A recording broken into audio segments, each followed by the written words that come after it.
no Costas curse here, no Costas curse involved. We have a Boom Esports, and honestly, it looks like a good lineup. You know what I mean? Based on their names, I'm assuming that they're all cracked and that they're gonna come in and do it. Do a madness. Well, I mean, I'm not going to be opposed to any of that madness coming through. So it could be quite an exciting day. We know the players from For Somalia Boys, they also played last week. ATL Magicians, which we'll see on the next page. We had the players from Horse Esports as well. They also popped out onto the field, showing us what they can bring to the action. So I'm quite excited to see what these teams are going to be bringing into this week's chance for even more points on the leaderboards. But of course, only time will tell us what exactly these teams are going to be bringing out. And anything can change. Exactly. Anything can change, especially on maps like Sandhog. Like, whoa, those maps really, can be the pivotal point for teams that are, maybe don't have the most points at the moment. But here we have Vina Amoris. I'm not sure if that's Spanish, but it does sound Spanish and I like it. We have ATL Magicians, our previous winners for last week. We have 4 Black Knights. We have Omega Esports. We have EST. We have Out For You, we have Greedy for Kills, another beloved team, and we have Active Gaming. Now, how do you feel about these teams here on the second page, DK? Well, Vena Amori, a team that I've also seen in the past play. Greedy for Kills, also another team that I pointed out just previously. But of course, also Active Gaming right up in there. So we've got a nice balance of teams coming through. And I'm expecting quite a bit of action to be happening between these teams. We've got some teams with experience, other teams that are still building that experience. So it's going to make for a very exciting and interesting engagements once they really start hitting it off out on the maps. Yeah, I mean, these teams with, a bit less experience, they may not have experience in Inkosi, and they have experience elsewhere. But, this is a different stage. This is a different stage where, the stakes are a bit higher. Everybody's battling it out to make it to Umzansi. So, the pressure can get to you no matter how cracked you are. And it might not work out for you. You might have, one of the vets come in like Cryptics and just run through everybody. It's a bit unfair, but it's how it works. It's how the cookie crumbles, DK. Yeah, well, fortunately, of course, we know 1 million is not playing today. 1 million, aka Cryptics, so we don't see them in the lineup of teams. But of course, as I've pointed out, right, we've got 2 other teams that I know has some experience participating on the really high levels of play. That, of course, being Greedy for Kills, as well as the players coming through then from the site.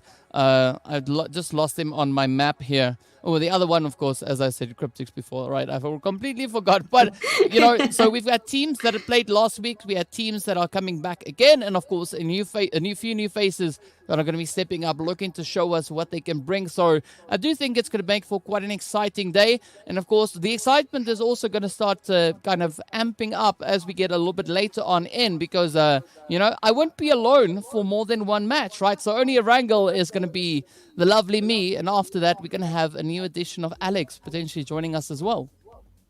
Yes, and we can't wait to see him. We miss him as well. But we will be, paying attention to you and your lovely voice. We'll be listening to you and everything that you have to say, because we know that you have deep insight to the game.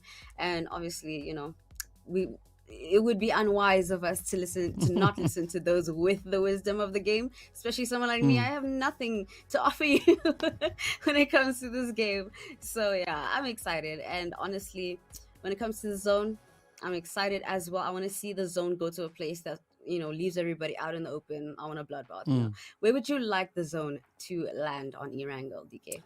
I got to say either to the south or up towards the north, right? Those are going to be my points that I'm expecting the most kind of carnage to come through from these teams. But I'm also curious to see how the teams have adapted the new changes that have come through with the recent update that the game has also had, right? We know that the AMR, for instance, came in. That is a 50 cal.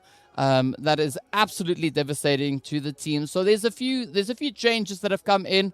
Curious to see how the teams are going to be adapting that and bringing it out on towards the battlefield. Well, we'll have to see. And now the game has begun, so we will be pushing to the game. And so thank you. I will be leaving you with DK, our legendary hoster, and Costa. And we will be wishing all the teams good luck. Yeah, there we go. All right, so it is time for the action as we jump into our very first match right here in week 5. As you can see, the lovely flight path starting all the way up towards Savoni, making its way over towards Primor. So as we have it, it is a slightly more western focused flight path. So it is going to be a little bit more challenging for the teams to reach all the way across to, for instance, Lipovka, Milta Power, Novo, even potentially that military island. But of course, as we know, right, nothing wrong with a little bit of a vehicle utilization coming through there. As we can see up north, already 2 teams starting to make their way on down and looking to push straight up in towards that Stolberg kind of Kameshki region. And right up there, as we can see, of course, it is going to be the players then from Greedy for Kills, accompanied by the players coming through there from Horse Esports. So we could have a potential early game engagements coming through on that point. Looking at the rest of the teams, everyone is taking their time, getting themselves spread out, looking to acquire as much space as they can muster to get themselves through this looting phase before considering rotating down to the south. We were asking for southern zone rather. That is exactly what the PUBG gods have delivered. And now we got to wait and see who will be the first few teams to venture down on towards that more southern edge. Right over in towards Primorski as well.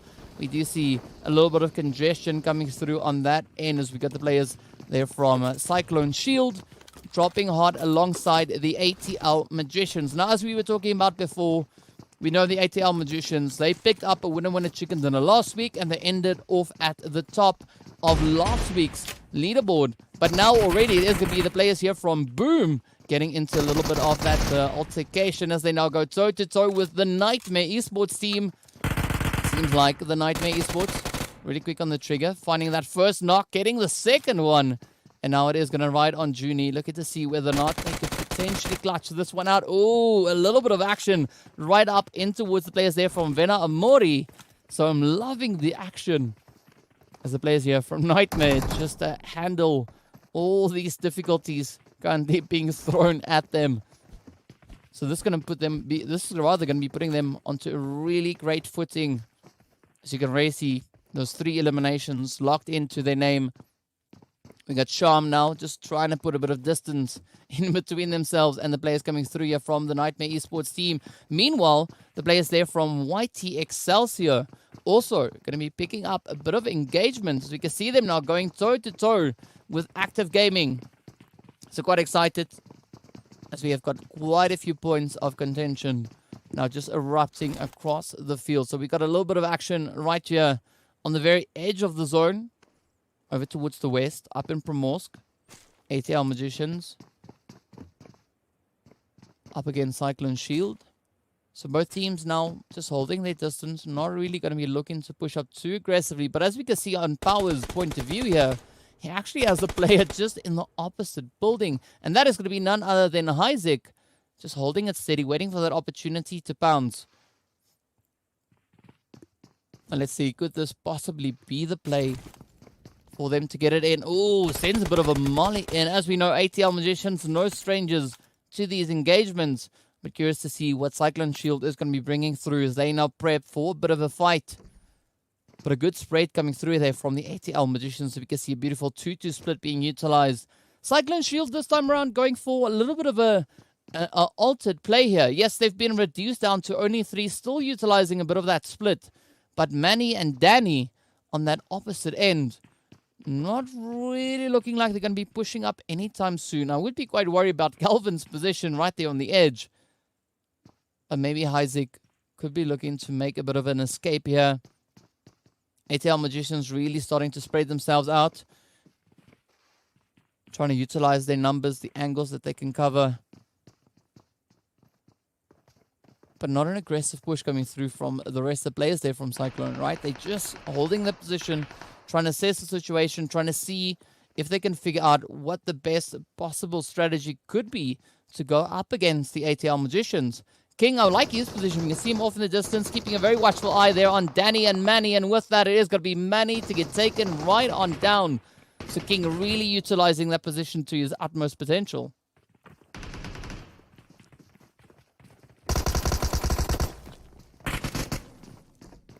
All right, so here we go, getting ready for more action. And of course, We know that, well, I mentioned before that Alex is going to be tuning in as well. So without any further ado, let's welcome Alex up into a little bit of this Erangel action as we now look at the teams going absolutely crazy here. Alex, how are you doing? I'm doing good. How about yourself? All right, over there, DK. Hey man, pretty good, watching the action unfold on the battlefield as we can see. And already, like, I know you've been watching a little bit of what's been cooking, right? The team's really trying to swing it as hard as they can. And I'm really liking this play that we saw now being brought through by the ATL Magicians, right? Showing up, pushing so aggressively into the players there from Cyclone Shield and really being able to utilize their positioning that they had over the Cyclone Shield team. Yeah, no, there was a quick sweep and clean kills coming out from Magicians over there. And I mean, 4 kills we're looking at right now for the team. So they are here to set a dominance in game number 1. If they can continue at the same pace, then we are looking at a great game inbound for them. I mean, already 4 kills. What more can you ask for off spawn? Yeah, I mean, beautiful, beautiful start to their day. We did see a little bit of that action coming through from the players of Active Gaming as well, but we are yet to see where exactly it is that they are going to be rotating up towards. Of course, they have been able to make their way in towards the northern side of the zone, but for now, as we can see up on that feed, it is going to be the players there from Greedy for kills. Now getting into a little bit of an engagement going against the players there from the 4 Black Knights. So I'm liking the proactiveness coming through from the teams in this very first match, right? Everyone getting right down to business and not wasting a single moment. Exactly. It's all about engaging in with confidence and having the players here. And as you can see right now, we do got an amazing down, and he gets his confirmation, not wasting any time.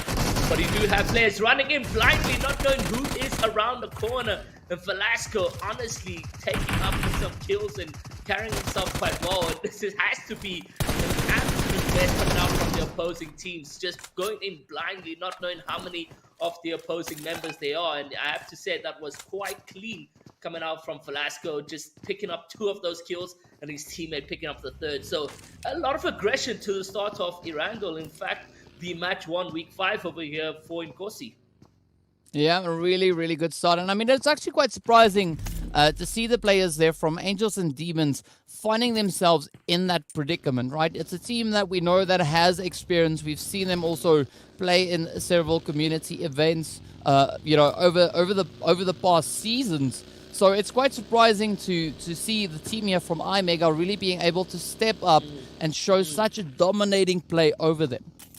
What do you think that is, though? You know, when you talk about a team that has had at least some competitive experience, I mean, even getting into Inkosi on the weekly basis is, I have to say, one of the most competitive things about these teams.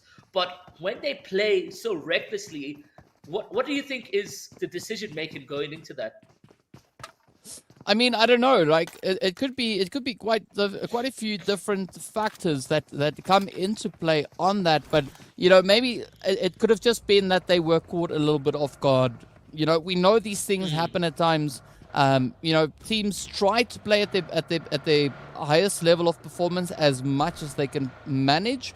But, life happens, right? We're all just human. Even though some of the players we look at seem like they are, like, really cracked, there's something special happening there. But at the end of the day, we're all just human. So, we kind of understand when things don't always go according to plan. Yeah, no, I mean, every decision is going to have an outcome. And here for iMega was them going and taking the advantage of the opposing players right there. But they have to deal with a little bit of a storm damage right now as he tries to make his rotation over here. And we can see just opposing players on the outline regions also making the same form of rotations. But Velasco right now sitting on 2 kills for the 4 of the team right now. Really good coming out from iMega. Yeah, and now all they need to do is just look to find a good, decent momentum. So far, right, already, iMega, they found a great start, but, I mean, this is only the second phase, right? There's so much more for them to try and aim for, to push for. So they got to try and maintain that momentum, not only for the remainder of this map, but also for the continuation of the day's matches. Exactly. And when we look at that, we always look at it at match by match. But I like that you mentioned that it isn't just that sector. We're looking at everything as a whole. There's 3 matches here for this evening. Do they perform well in Arango and continue that same momentum going into Sandhawk and Miramar? That is the question most people tend to forget. It's always based on their matches performance. It's always great that they can get a win or get some kills, but can they still carry that same level of competitive playing style going into the game 2 and 3? So sometimes it's all just based on luck, and like you say, we all human, we make mistakes, etc. But it would be interesting to see the same level of play style adapted to Sandhawk and Miramar.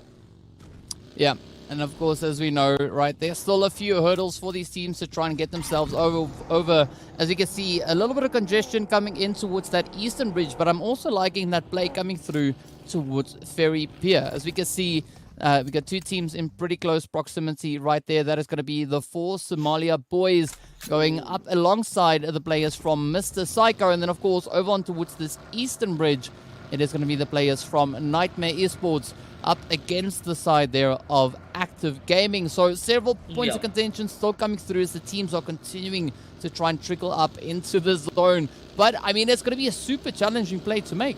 It is. I mean, when you talk about the military base being the zone, there's only limited access coming in. So when you have Active Gaming who are holding that one of the entrances over there, the pressure is then going to be visible. But we have 4 Somalian boys who have now managed to lose one of their players, Glixie, down to a knock. The question is, can they get over there at such a far distance to try and make the revive? They are trying to keep the pressure, but shooting at nothing it is here for Testy.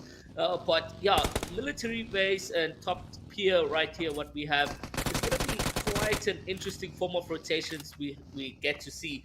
Mr. Psycho and his team right here, they've had sort of an upper hand in terms of elimination, but they haven't handled that to their advantage. Instead, have played this one out passive. Yes, there's only 3 players available over here, but when you even things down to a knock, it means you must go all out, and now Waste is left alone here as a solo. 2 players may potentially be pushing up over here, and that is the case.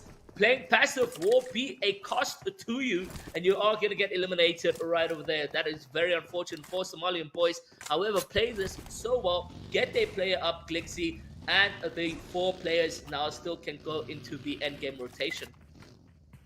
Yeah, it is going to be quite a bit of a play now to try and make, right? A really good strategy coming through here from the 4 Somali boys, right? They've been able to eliminate a little bit of that pressure. Now they're quickly just patching themselves up before starting their rotation. They push once again to get themselves resituated in towards that next zone shift. And of course, we can see it now focusing even more so over on towards that Sosnovka military island. And this is what I love to see about these crazy zone shifts, is that the teams are now really going to be put to the test to see how they can accommodate and kind of spread themselves out to, rather through that available space they have.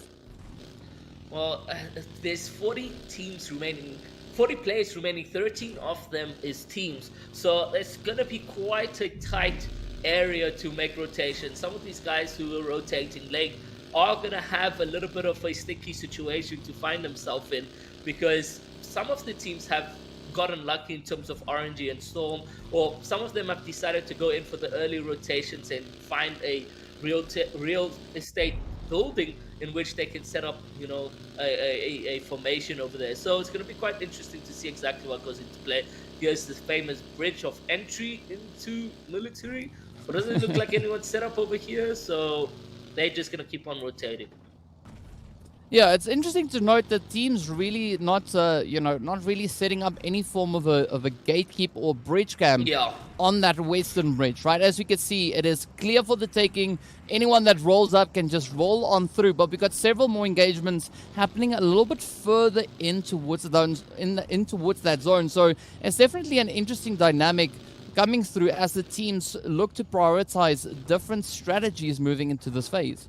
Yeah, exactly. I mean, when we look at that gatekeep, maybe the question is, guys, we may potentially pick up 1 or 2 kills on this gatekeep. We'll have a lot of pressure over there. let us rather relocate deeper into the zone and be in a far much more safer area. But on the other side of things, ATL Magicians now sitting on 8 eliminations. They are taking advantage over the water rotations that is coming into play. Here's Mega getting killed by 4 Somalians as they managed to get that rotation over the bridge first to Mega. You still have more opponents there deep in the zone, and this is exactly what we were talking about, that gatekeeping getting an advantage over the fact that you can pick up a few kills, but now they need to even rotate even further into the zone as well. Yeah, the 4 Somali boys getting a beautiful elimination delivered on a blue platter to them. And of course, it is going to be greedy for kills now rushing on forward as they quickly deal with the players coming through from the side of Out For You. So greedy for kills really out for them, right? They stepped up, swooped in, brought in the aggression. And with that, they were able to, aid in sending that entirety of the team back over into the lobby. Unfortunately, Xenos, as we saw now, who got eliminated, only managed to pick up 1 elimination. So it's been a really bumpy ride. But of course, he's still got 9 teams and 30 players left to kind of duke it out in this remaining zone. Yeah, so now this is where things start to get interesting, right? You got all these players who now are moving into the safe zone, which is a very sort of tight area in which they need to now set up base. So you can see all these rotations coming into play, some gunfire across the field being present right here. So Umzansi Esports are obviously not trying to get involved just yet. Beautiful kills, however, and 4 Black Knights, they're finding a position to fight one another. And the blaze coming out from Beautiful Kills manages to get the height over the natural cover, and 4 Knights have no game against Greedy for Kills right over there. And I have to say that bait switch was so fantastic. Oh, it was so beautiful to see. And I mean, it really looked like, the Greedy for Kills, they were just utilizing the position they had. That switch working out so phenomenally for them. But now as we jump over to the ATL Magicians, right, they've also been able to show quite a bit of dominance, not only so far in this match, but also in last week's performance. So I'm curious to see how much momentum they'll be able to build up and whether or not they can sustain it as well as they did in last week's performance. I mean, it all comes down to how they're feeling today. Are they feeling the same? Do they have the same emotions? I mean, we touch base again on we are humans, and sometimes playing at the same level of consistency requires different brain power, because it's so hard just to stay at that competitive play style, especially here in Inkosi, when you have a single game to get into these 3 matches. So how you play each of those games will bring you into the 3 games right now, and then you still have to stay consistent for the evening. So right now, ATL Magicians, 8 kills, all players are alive, they look healthy, they look great. I'm looking forward to see how they can handle the next form of rotations that is left here in game number 1. Yeah, and ATL, they've got that position, as we can see up on the mini-map, right? They're positioned over on towards that northwestern side. Now, Active Gaming, rather, in a little bit of a worrying play, right? Yes, they do have control of the high ground up towards the north, but they don't seem to be really trying to utilize that. We do see a lot of hiding or, positional utilization, rather, if we phrase it nicely, coming through from the 4 Somali boys as well as the players here from ATL Magicians. So it's going to be absolutely essential for the players there from Active Gaming to get themselves in a more substantial position where they have more longer reaching angles to utilize. Yeah, you can already see now that formation of zone.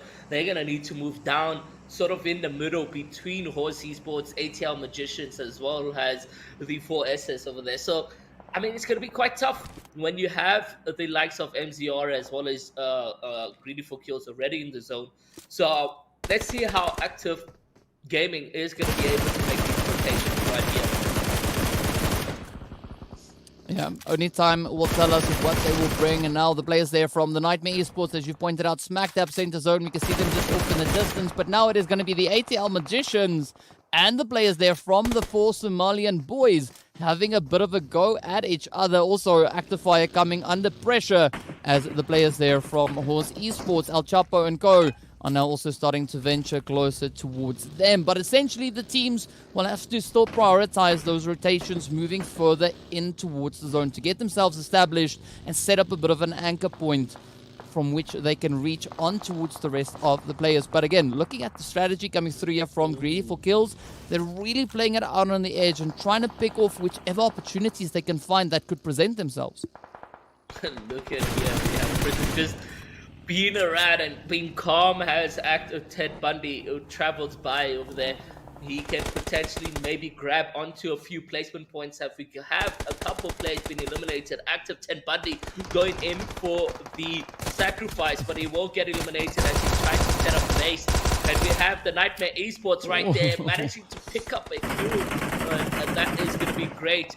It is Horse Esports under the pressure right now. He does have his fire going down, and he's not putting himself in risk for that confirmation, but he does want it in the end.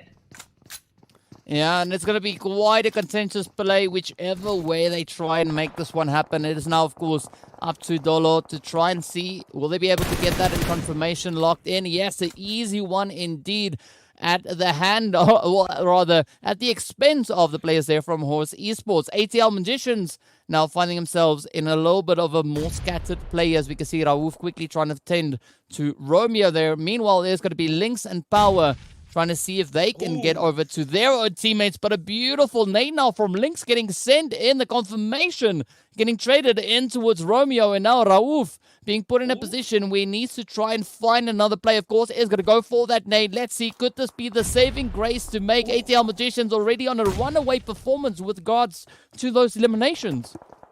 Trying to get a peek over there, but unfortunately Raouf is in a pickle right now. He's managed to take down two, but they are knocked. They can't get the players revived. Magician's Power, on the other hand, is also being dealt some damage from Active Gaming, Active Fire over there, but it doesn't look like it's going to do any much damage to Power. But now we can see Linkson has managed to pick up King, so their numbers are fairly up. Greedy for Kills needs to do something here as he sets up a grenade throw. Will it connect?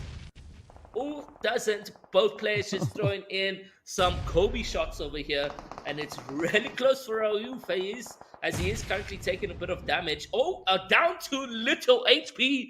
If another one of that was to connect, he would have been in a pickle. Yeah, Raouf now being a sneeze away from the lobby, but unfortunately, the problems are not going to stop there, right? Blue Zone is going to start closing in right now, so this is where Raouf definitely needs to find a way, a play that he can make to get himself back into the safety of the zone, and if that means ripping right through the ATL Magicians, then by golly, let that be so, as we can see Raouf now getting ready to push up. Oh, it is going to be Power, taking a quick little spread. We got Lynx now moving in. But this could be a play to make now for Raouf. Finds a few hit markers. Will he be able to lock it in? He's going to try and focus all his efforts now onto Power. Let's see, will he be able to get it in Power in such a challenging position as well? I mean, just barely managing to get up in towards the zone. But now Raouf trying to wrap around, flank around the edge of the blue. But let's see if he'll be able to find that sweet, sweet spot to pull into. I mean, if you look at the field right now, not much cover for these guys over here. It's very open playing field with a couple rocks and trees in between over there. Yes, they can utilize their smoke grenades and so forth, but that is it here for the end game. 11 players in such a tight, small circle right now. The Nightmare Esports, I have to say, look to have the advantage over everyone else as they have some natural cover in this situation. Was Klaus, as he tries to hide behind a small rock, you still have the Magicians behind him. So just a moment of time before that smoke sort of clears out and the area becomes more visible. We'll have to see exactly what happens in a moment of time. Yeah, and of course, definitely got to agree with you. We do see some really, really favorable positions coming through here, but I'm actually quite surprised by Nightmare being able to just sustain the position up in this compound, reaching across, but, you know, playing it very cautiously, getting up, having a few hits in, dropping right down back into the safety. Yes, we did see Rival Boy, of course, now getting knocked down, but the rest of the team now being in a position where they can actually move up, bring in that assistance, and it's not going to be too detrimental to them. Looking at the rest of the teams, though, I mean, it's going to be a pretty tough call, seeing especially that the Zone has now decided to move out into the open field, so there's definitely not a lot of playing room. And the Nightmares, they now need to try and utilize this position for as long as they can possibly manage, looking to maybe just alleviate some of that pressure before coming through with those rotations. I mean, right now they're doing exactly that. Trying to alleviate has that managed to pick up a Rebel who could have had an easy peek to the right of them. So that there's definitely going to help them out in the long run towards the end of this game. But now, within moments, these guys need to start making a decision on where they're going to be positioned. There's maybe one or two branches or of trees that they can actually hide behind. So the Nightmare Esports right here looking to be the favorable team to actually win this. Smoke grenades getting into decoy themselves right now. Let's see exactly what happens. Oh, it's going to be a risky rush to come on through. As you can see, the Nightmare Esports team now starting to advance up in towards the zone. But ATL Magicians just trolling around like a few crocodiles lost in the waterway, making their way on towards land. As we can see, Lynx now trying to inch the way on forward. Already 11 eliminations for the team collectively. Ooh, that's a risky play coming through from Klaus now. As we can see, Prison coming in right from behind. And what a good play or good strategy this is coming through from the four Somalia boys. Just utilizing the moment of quiet they have to get themselves into position. Reaches across with that first nade. Picks up a beautiful knock, and that is going to force No Mercy now to try and see whether or not they're going to try and potentially try and, well, I said try a lot there, you know, hope to get their teammate back into the fight, but unfortunately it is not going to be on the cards for them. Meanwhile, Prison showing some beautiful trigger discipline here, not really striking down in towards Nightmare Esports yet. No, and if he does take any sort of gunfire right now, his position is going to be revealed. And right now, as you can see, Dolo or any of the Nightmare guys haven't really detected Prison right here. So I wonder for how long he can actually stay in this position before he actually gets detected. You got Power as well going in for the same strategy. Just staying as low as possible. But oh, Dolo does pick him up with that little bit of movement, and he gets sent back to the lobby. 3 teams remaining, 7 of them, but it's the majority coming out from, you know, the Nightmare Esports right over there. 4 players out of the 7. I mean, it's already going in favor for them. They've managed to take out the other players across the field over there. And now it's just 2 players from the ATL Magicians, Lynx and Power. What can these 2 do against a power team like Nightmare as they set up cars and they're just driving around like crazy trying to get up a setup, but it manages to pick up 1 right now. You have Nightmare Esports with only 1 player remaining, if I'm not mistaken. Yes, Dolo versus Power. What could potentially go wrong over here? Oh, now it is a showcase between the final 2 remaining hopefuls. You can see all the players now just trying to scoot up in towards that zone, trying to relay the information across to their surviving teammate. But of course, Power, the first one to strike down, finds a beautiful bit of a spray. And with that, it is going to be Dolo to get that hit in. And with that lock in, the winner chicken dinner. What a beautiful performance that was for the players there from Nightmare Esports. Definitely, you have to enjoy such a level of strategy coming to them to the very end to actually win that very risky place, though, losing 3 players to 2, and then Dolo, however, managing to just clutch that one up to give them that winner chicken dinner. I mean, so great to see the teams really stepping up there. Of course, ATL Magicians, as we can see, they're also coming in with quite a formidable performance, heading far into those double-digit plays. So what a satisfying play that was coming through from these teams. Congratulations to Nightmare Esports. That performance was so good. They were out in the open, and also a high act fire. I've seen. It's good to see you here. And yeah, but like, congratulations to Nightmare Esports. That performance was amazing. I really enjoyed that. The highlights of the match. DK, let us know. How did you feel about that performance from all these teams? I mean, it was really, really great, but we really saw quite a standout performance coming through from ATL Magicians, as well as the players there from Nightmare Esports. And then I also got to mention the players from Greedy for Kills, right? Those three teams, they were really showing an insane amount of dominance, positional-wise, and of course, with regards to the aggression that was showing out on that field. I mean, it was so satisfying to watch them play. Speaking of utilization, you did mention that Greedy for Gills did position themselves correctly to be able to take out the 4 Black Knights. I forget. Is it 4 Black Knights that they took out? I believe it was. Off the top of my head, that sounds familiar, and I can see, of course, the lovely Alex there is bobbing along with it, so it means yes.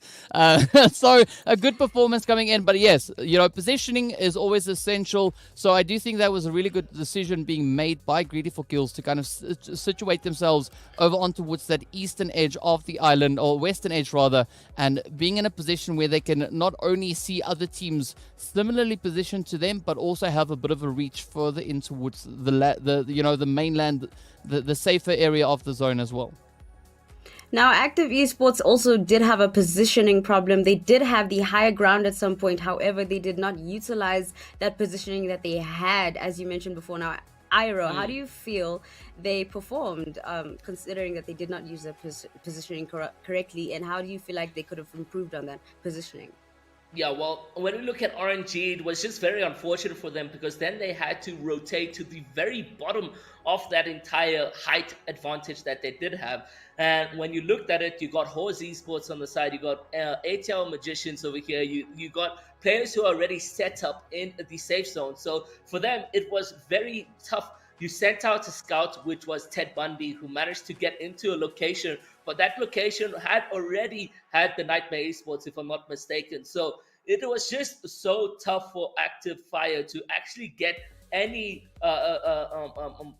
place in that end game. So really came down to RNG, and they were just not part of that RNG for the zone, and unfortunately fell short to the stick over there. So there's nothing you can do about that. I say they played well to their ways. They could have maybe had an earlier rotation somewhere else, but we are human. I am going to say this PUBG night is all about we are human, okay? Because these are decisions that we do in order to get to where we are.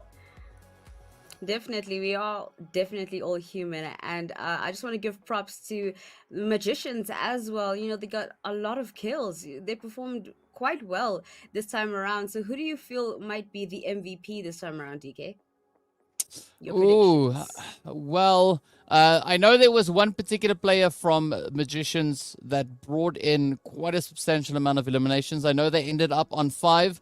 I forget the name, but I saw the number. I remember the number. So I believe it is definitely going to be one of the players coming through from ATL Magicians to potentially take our MVP slot, right? We'll obviously get confirmation on that, but that is at least, my safe guess would be the ATL Magicians player that got those 5 eliminations. Yeah, definitely. Definitely, and I had noticed that some of the players had been playing a slow game. Do you believe, like Iro, do you believe the playing at a slow pace from the beginning of to the end of the game is beneficial to a team, and their growth, in the Inkosi Super Cup, to potentially get them to Umzansi? What I love about PUBG or even Battle Royale is that you can't just bank on placement points, because you got a team like Magicians who are walking away with 11 kills before they actually get to the very end of the game. So you got to balance placement as well as eliminations. Whether you're going with 4 kills to the end, it's something to work with, but 0 from the beginning to the very end is not the way to go. Definitely. I do believe that eliminations do save teams' lives, honestly. Now, let's take a look at the MVP. I wonder who it's going to be. A lot of these teams have been performing this time around. It's still early. Oh, wow. Ooh. Congratulations to LD Juni from the Nightmare Esports. He has 804 damage, 5 eliminations, and a survival time of 26 minutes and 21 seconds. How do you feel about this, DK? I mean, it's quite surprising, but it's no surprise really to see that, because we know the Nightmare Esports team, they finished at the top They walked away with such a beautiful position. I mean, I do think there's only a little bit of damage separating Juni's performance from that which we saw from Lynx, right? That was the other player that came in with those 5 eliminations. So, well done to Junie. That is a very, very substantial amount of damage to be dealt. 804. That's the equivalent of 8 eliminations. So, a really strong number to start off the day on. Yeah, I mean, 804, yeah, he's really, setting the tone. This is a really very good warm up for him and his team, and honestly, the rest of the players as well. I see Magicians did take advantage of the water rotations now. I don't know, I'm not a big fan of water rotations, but Iro, let us know, how do you feel about water rotations and how effective they can be, considering that there was a team that did, pretty much give Magicians some free kills during the water rotation? The thing about military base is that you have so little options to actually rotate. There's 2 bridges coming in. You could either go for the bridge rotation, but we did see in the end gatekeeping is present. Then you got the water rotation over there. And I mean, realistically speaking, it's one of the most toughest, most slowest rotation that you could get when it comes down to the forms of rotation you have in PUBG. So the Magicians were just set up on the hill right over there and were gifted with some kills. And that is because they had the early rotation, the smarter play to come in and actually set base over there to grasp onto those eliminations. And the luck was on their side, fortunately for Magicians Esports. Now let's take a look at match rankings. I want to see where all these teams are standing currently. Let's take a look. The Nightmare Esports is obviously number 1 with a total of 25 points with the winner chicken dinner. DK, could you please break down this match ranking for us? Well, as we can see, that show of aggression coming through from ATL Magicians not only secured them 2nd place, but also just 1 point lower than what the players there from Nightmare Esports were able to secure in. Both these teams finishing on quite a substantial double-digit elimination count to their name. But also, right, we can see the players there from Umzansi Esports also stepping up to the plate, coming in with those 8 elimination points to them. So this is where aggression really aids these teams alongside those placements that they're able to secure. And even looking at the players there from iMega, right, they didn't finish where they necessarily would have hoped to placing-wise. But the fact that they were showing up aggressively in this match was able to secure them that 7th place finish. Yeah, exactly. And that comes back to the question, how important is it to actually be a lot more active? So iMega is showing the key benefit of getting eliminations early on. Balancing with the placements would have been far much more better, but things can go wrong in terms of decision making. But 6 kills, fantastic.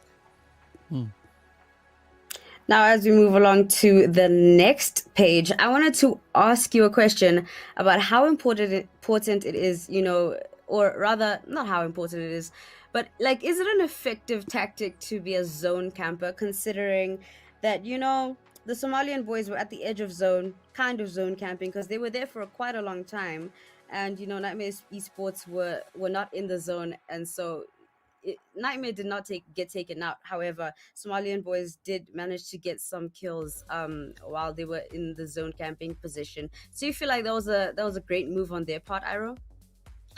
Not necessarily. When you look at Battle Royale, the zone shrinks and it keeps changing in terms of where it's going to be spawning the next zone, etc. So when you look at someone who zone camps, they're always going to be in a disadvantaged positioning. I don't know, maybe DK would have a different opinion on it, but I would rather me be in the center of the zone, always having a real estate sort of building for me where I can have a proper cover and set up base over there, rather than me crawling in at the edge of zone. Now the pressure of zone is behind me. I still have the pressure of players who have great positioning in there. So you do get sometimes other players like iMega and then the likes of 4 Somalian boys who found each other on that bridge.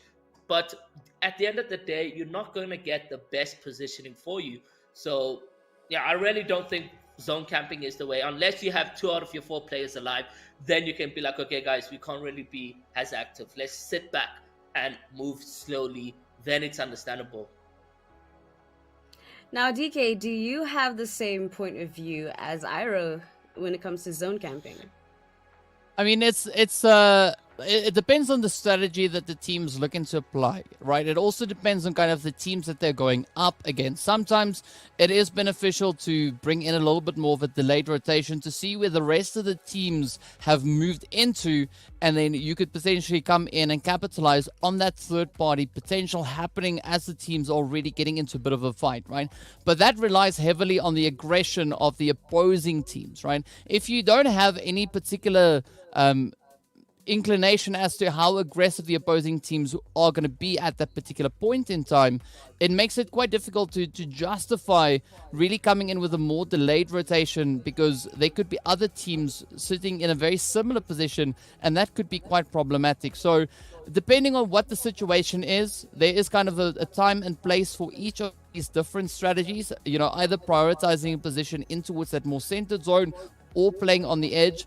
But the trick is for the teams to find the opportune moment to utilize the correct strategy. Well, if they don't find the opportune moments, or rather, let's say they do find the opportune moments, right, and they become aggressive, as you mentioned, greedy for kills, as their name implies, it gives off the sense that they somewhat have the potential to have hunter mentality. So throughout this first map, do you feel like anyone did display any hunter's mentality, DK? Well, we saw several teams coming in with some pretty impressive amount of eliminations, right? Nightmare showed off with 10 eliminations. We had the players from ATL sitting on 12. Then, of course, we had the players from Umzansi Esports picking up 8 alongside the players from the 4 Romanian boys who picked up 6. And then we also had iMega showing off with their 6 eliminations. So there was a few teams that really showed their eagerness to get aggressive, and a lot of them capitalized not only on the aggression, but also what that kind of opened up for them, because they were able to eliminate a few of the obstacles standing between them and a more favorable position coming into the zone. That is how they were able to utilize that aggression to get themselves into a good, point position as well. Well, let's hope that they continue this, hunter's mentality, because it did work out for a lot of teams, did it not? But yeah, considering that the next map is Sandhawk, I wanted to know, Iro, educate me. I want to know the importance of a silencer on a map like Sandhawk, considering how large the map is. What is the importance of a silencer? So you got Sandhawk, which is fast-paced for me. I feel like it has to be one of the fast-paced moving zones, especially with players. When they loot a POI, they're already on to the next within 2 to 3 minutes. So when you're in a fight and now you're having a sort of a long-range fight, a party that is quite close to you can hear those shots if you don't have that silencer, and then come in and sweep in some kills over there. It's all about third party, fourth parties. I mean, we can even have a bloodbath party at the end of the day with Sandhawk. So yeah, silencers on the guns over there really work out to the advantage.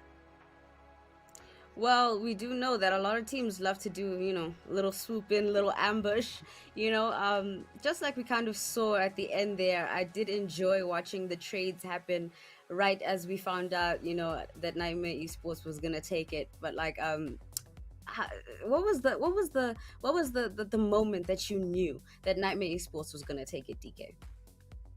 Well, when the last shot was fired, right? I mean, it was so close, because looking at the position that we saw Dolo situated in, right, there was no clear indication that Dolo had the appropriate information to figure out exactly where to fire that shot. But what was the giveaway was the shots coming through from Greedy for Kills, right? And that is where the suppressor plays its part, right? Because the suppressor aids the player in just hiding the noise a little bit more so than it would were they using a compensator or just a normal flash hider. So it is essential at times, depending on what your kind of strategy is once again, right? But especially on a map like Sandhawk, I do believe that the suppressors kind of have their place, but we don't really see players utilizing that all too often. We sometimes see it come through, especially when they go for a little bit more of that sneaky approach, right? Down in the grass, just inching their way closer and closer in towards the zone. That is when we see the suppressors really stepping into its own, and that's where I feel it's a good place to utilize it because it works with that element of surprise. Yeah. Well, they better utilize it, because if you don't have the element of surprise in a game like this, then, as Ira has mentioned before, those third parties, it's gonna happen, and you're gonna get taken out as quick as you got in. Now, I wanted to know, Iro, do you have any? Well, for the past few weeks, we've seen some teams, who have been, returnees, of course, and so I wanted to know, do you think like there's any specific teams that will make it to the top 8 and end up having to face some of the teams that are already in Umzansi?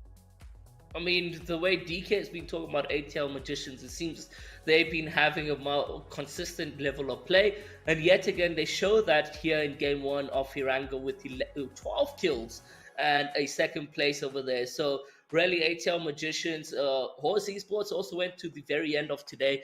And this is just me basing on today's matches, as I am an irregular on the Inkosi. You guys can always find me on the Umzansi League, so that's where I would potentially be. But yeah, the teams that you have in Inkosi are always going to be based on how they perform in that week, because you got that one game. I always talk about it. You got one game to play the 3 matches. How you do in this game means that you get invited to the 3 games of the evening. So when a team like ATL Magicians is constantly showing up to the game, as well as Horse Esports and Greedy for Kills, etc., then we can start to say that maybe these are going to be your top 8 teams going into the very end of Inkosi. We'll just have to wait and see. And I encourage all the viewers, if you are interested, you better sign up for Inkosi. If you have any friends, you better sign up for Inkosi, get in here. And, if you're cracked, you could make it to Umzansi and even bigger leagues. You could go international. So please just make sure that you sign up and, follow us on all social media as well. So that, you could actually be one of the greatest in the world. As we know, Cryptics is, one of the biggest threats. But anyways, I wanted to ask you guys, hey, asserting dominance off spawn as Magicians did with those 4 kills. I want to know, DK, who else are you looking out for? Because they've already asserted their dominance. We already know Magicians is a problem. I need to know who else are we looking at? That's based off of one map, right? So any of that can change stepping over into Sanhok. So the importance of Sanhok is going to be for teams to keep up that kind of momentum that they were able to establish coming into that very first match. So based on what we saw coming through from the first match, I'm definitely going to be looking at the players there from Greedy for Kills also to look and potentially step forward and bring in a little bit more of that play, right? Because that is what we want to see. We want to see teams continue on and build as much momentum as they can muster. But a team that was surprisingly for me over on Erangel was Angels and Demons, right? Quite surprising to see them getting taken out so early on. So if we're talking about Sanhok, it's a map on which I would like to see a little bit more come from the players there of Angels and Demons. Well, Angels and Demons, I didn't pay too much attention to, but I would like to. And Horse Esports, I'm not quite sure about their performance. I didn't pay too much attention to them, but I want to see them perform as well, Iro. How do you feel about their performance? Well, Horse Esports is a regular here in Nordwind Gaming. I mean, they've been here seasons before. So to see them hopefully now clinch on to the opportunity that they have this history. And I'm sure DK can agree that it's not only just Nordwind, but in the entire PUBG community of tournaments that they are competing. So it's a question of, is it now in season 5 do you get the opportunity to join the likes of going into Umzansi over there? So let's see what happens with those esports. Glad to see them here in the Inkosi Super Cup consistently, because they were here in week 1. I see them again in week 5, so they are showing that they are here to be alive. Well, for me, Horse Esports has been consistent. They have, and as well as Navi Africa, they have been quite consistent, even though they aren't here this week. But I do believe that they will probably be, two of the main teams that might possibly make it to the top eight. I do believe that. I'm not trying to jinx it, but I would love to see them in there, because they keep coming back, and I enjoy watching them play. I don't know. That's just me personally, but yeah, I do enjoy watching them play, and yeah, soon the games will be starting. However, one more thing. I've become a sniper main. So even though we're about to watch Sandhawk, I'm crazy about Miramar now. I don't know, man. I'm a sniper main, and I'm getting into it. I'm really getting into it. DK, are you a sniper main? Yes, especially now the AMR has come in. I mean, I've played with it once or twice. That thing is absolutely devastating. When that is yielded or utilized, sure, right? By any means, let's go for it. But in general, I'd say like it's 50-50, right? If I get the opportunity for a decent M24, maybe I'll take it, look for 8 scope, 6 scope, something, smack it on there, and see what I can tap at. But yeah, I mean, it all depends on what you can find out on the battlefield. Now, as I've asked DK, I want to ask you, Iro. I want to ask you, where would you like the zone to land on Sandhawk? For like a bit of action, a bit of adrenaline, edge of seat sort of play going on.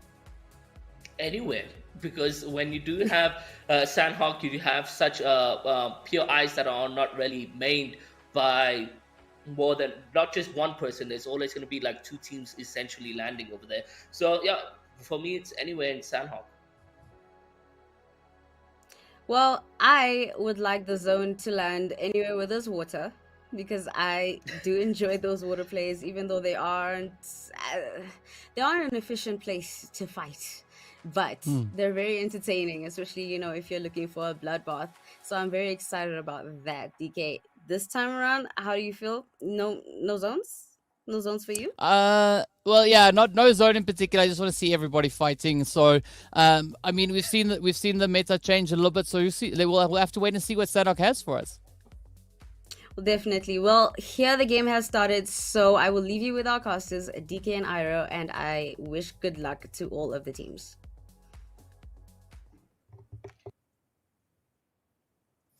Alrighty, so it is action time. As we can see, of course, the flight path right there over on towards Sandhawk, making its way from the north down to that southwestern side.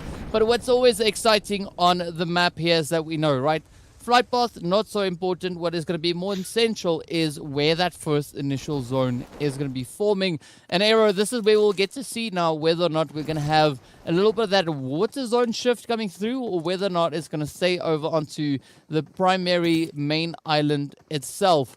But of course, it does take a bit of a swing. It goes over towards the northwest, or northeast rather. So not a crazy amount of water, but we still have those waterways cutting through the island still being in play. I mean, when you look at the west side, southwest side, you do have 1, 2, 3, 4, 5 teams. But Magicians, they already have Camp Charlie go over to Cave and Kampong, and they can rotate through there. Then you got the likes of Sign Talks and them that they can rotate upwards to High Team and go over that bridge. But it's the likes of 4K, Greedy for Kills, etc. that may potentially find themselves in a battle. So those teams are going to eliminate one another.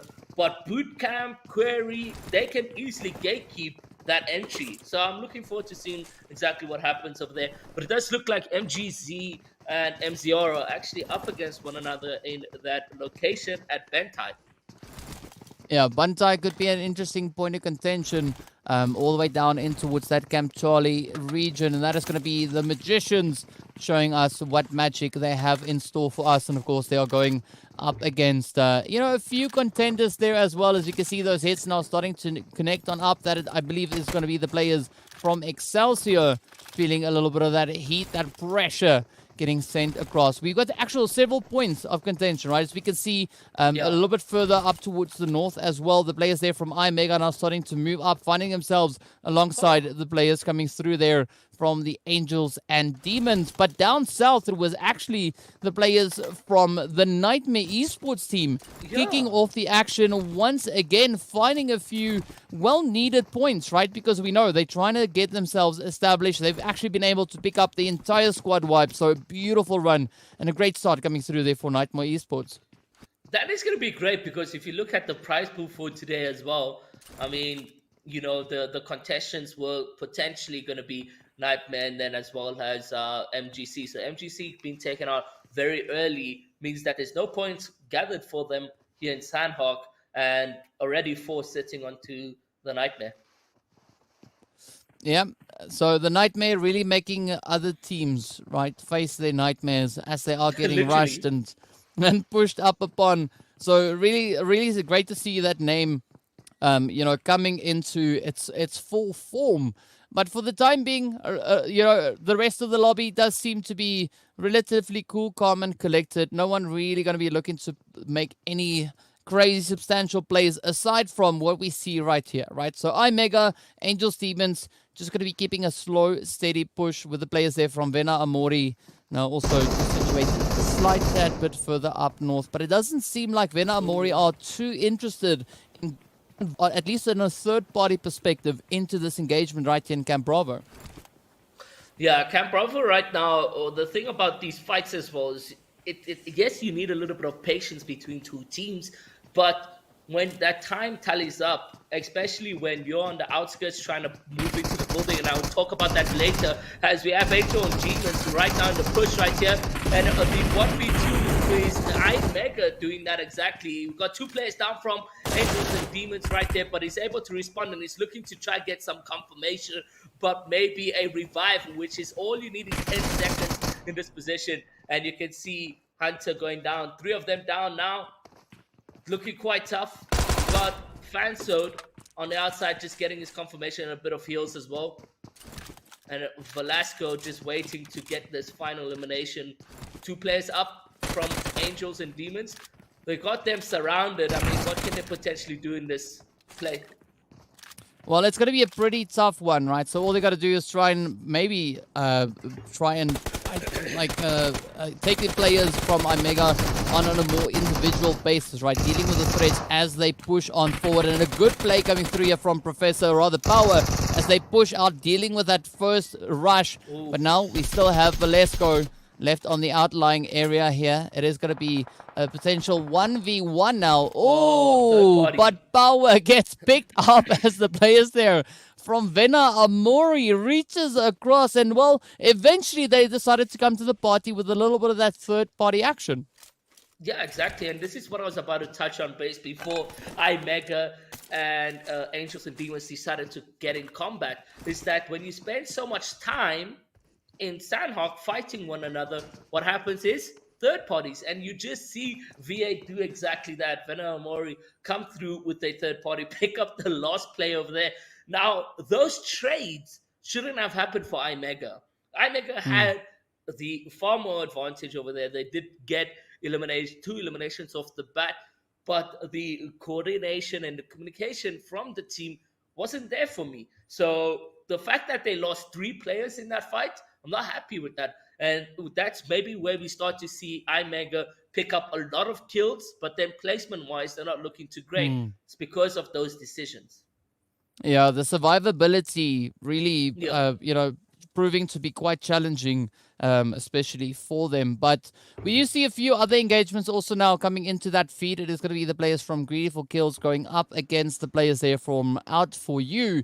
And with that, it is, of course, Greedy for Kills succeeding in eliminating them. So we are now down to only 13 remaining teams. The players here from Mr. Psycho are going to be holding a slow, steady position, right? Not going to be looking to step up too aggressively, but it's an interesting spread coming through here from them, right? Because we got 2 players from Mr. Psycho positioned right here. The rest of the squad is all the way back in the zone. So not quite sure what kind of play they are looking to make it, but if they're going to go up against the 4 Somalian boys, they really need to keep their wits about them because it is essentially a 2v4 engagement. Yep, exactly. 2v4 engagement right now.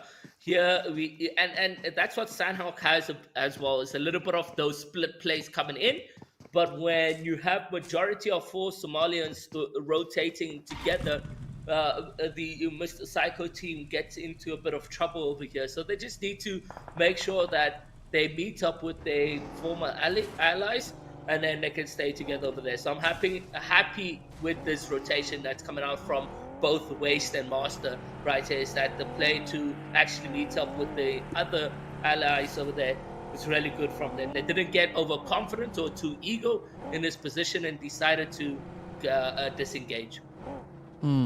But also speaking about those engagements, right, as we do see the players from Active Gaming also now potentially being presented with another opportunity to get into the swing of things. So we can see them currently situated right between the players there from the 4 Black Knights as well as the players here from Excelsior. So this could be that opportunity for Active Gaming to really utilize their positioning, because currently they are situated on somewhat of a high ground, higher up than what we see coming through for the 4 Black Knights. But we saw on Irango that they were having a little bit of difficulty really utilizing these high ground positions. So I'm looking to see whether or not they can piece that together a little bit more, especially here on Sanok, as these high ground positions could be quite beneficial for them. And looking at their positioning down on towards the 4 Knights down below, this could be exactly the play they need.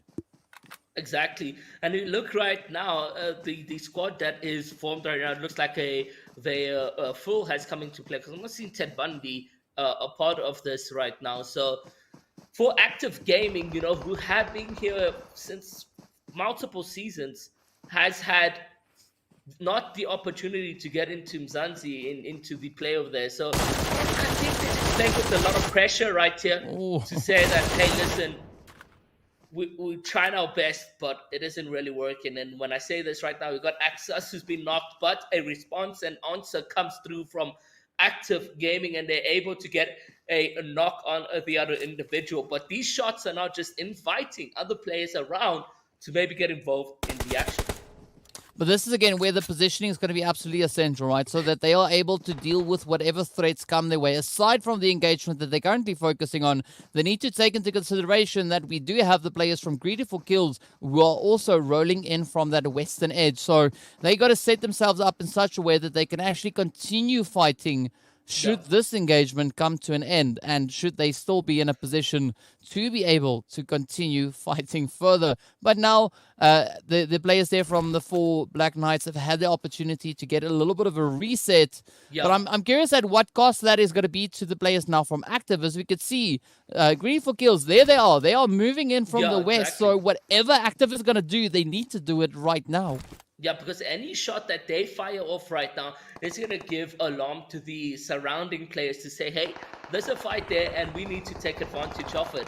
But you have the likes of Axas going down again to Greedy for Kills right now. And Greedy for Kills getting quite involved over here. Axas just needs to stay still behind the building, because right now he's really costing some time for the team, as well as utensils going into the end game over there. Those heals are going to be crucial, especially here in Sandhawk, who some of these teams like to spend those odd seconds in the zone in that end game. So when you're utilizing a lot of your utilities right here, it's going to be quite tough. But you have the likes of 4 Black Knights who are now pushing in, knowing that the knock has come through. Skinny goes down. They get the confirmation. It's a 4v3. But what we have right now from 4 Knights is a little bit of an confident play, as he is pushing up as a solo. It's a 3v1 situation. His team isn't around him. Maybe Sus Federal and God can actually take advantage of this. But here you have 4 Knights running in the open. Can they get some shots? Can they take advantage of this? Maybe trade for trade and get kill for kill, point for point. But such a passive play coming out from Active Gaming. They managed to now finally connect those shots. But the question is, DK, you brought it up already, but why is Active Gaming so passive here in the evening? I'm not quite sure why they are playing the way they are, right? And now they just they also came to the conclusion that They lost a little bit of focus there for a brief moment, and that opened up that opportunity for the four Black Knights to come in. Even if it was just one player, right, they were still able to step in and capitalize on the fact that Active Gaming was trying to kind of prioritize several engagements instead of, showing awareness of their region, and then from there on, trying to decide which fights could be more beneficial for them. And now they're in a position where they need to try and play the sneaky game, trying to utilize the terrain to get themselves repositioned back in towards the zone. But looking at four Black Knights, right, they could still play quite a substantial play here on them, as we can see those hits now starting to connect up on towards Federal. Yeah, and then you also got Greedy for Kills who are moving down the right side over there. So that could just put Act into a weird position right here. But for Black Knights right now, they are looking to be aggressive. They're pushing down. They've got a good formation. I like what they built over here. It's very wide. You got Draco who could potentially take those long range shots. Grenades almost connecting. But Drip being overconfident here. You have Federal who could take an easy shot, but he doesn't. And now it's going to become into a one-on-one situation, brick by brick right here. And Federal really should have taken a peek. In fact, in the entire team, yet again, just hiding and staying passive. Yeah, not quite sure what the play is here. I mean, that is definitely not going to be a play to get them up into those later phases, right? They need to try and alleviate these pressure plays. And I mean, you can see Greedy for Kills now starting to move up, but up comes Federal, trying to maybe just fire off a few warning shots, but it is going to be Drip now to come rushing on forward and pick up that trade. Prog's now getting taken right on down, but Drip still holding on to that hard cover. Gad only now sending out those utilities. It's a little bit late on the reaction there. I would have loved to see that happen much, much sooner on. But now is the point where Active starts to dial up the aggression. Fighting out in the blue zone. It is third phase. It is doing a little bit more damage, but essentially, eventually, they step up and they do alleviate a little bit of the pressure, but at quite a great cost to the team itself. Definitely. I mean, they could have handled this so much more better. Federal was in an opportunity to get an open kill while he was rotating. No cover whatsoever, but he allows him to get the cover right directly in front of him, which makes it difficult to get those peak shots. And we saw it, how difficult it was for Federal because he goes down and gets eliminated. But I want to see better coming out from Active going into the future weeks. I hope they actually, if what review this, get a little bit of insight on what they're doing wrong and maybe apply that going into the next weeks that is yet to come for Inkosi. There's only a little bit of several weeks left. Maybe there's still time to change things around for them. Yeah, well, really, really hoping that we can see a beautiful change around coming through from them. But of course, now speaking about changing around, we are going to be changing our perspective over onto the players here. As we can see down below, that is going to be the squad coming through from the four Somalian boys up against the team from Mr. Psycho. But down south, we got the players there from the Whitey Excelsior team now looking to show a bit of aggression as they pick up a few trades while making the long, treacherous journey back into the safety of the zone itself. But looking at the obstacles they are facing, you can see still a few teams lying in wait. Greedy for Kills now looking to kind of take a bit of a swing over at Umzansi Esports there as well. So that could be quite an exciting engagement coming through between both these teams, as we know, right? They are very capable teams. They are indeed, and we already see a knock coming down from Horse onto Greedy for Kills.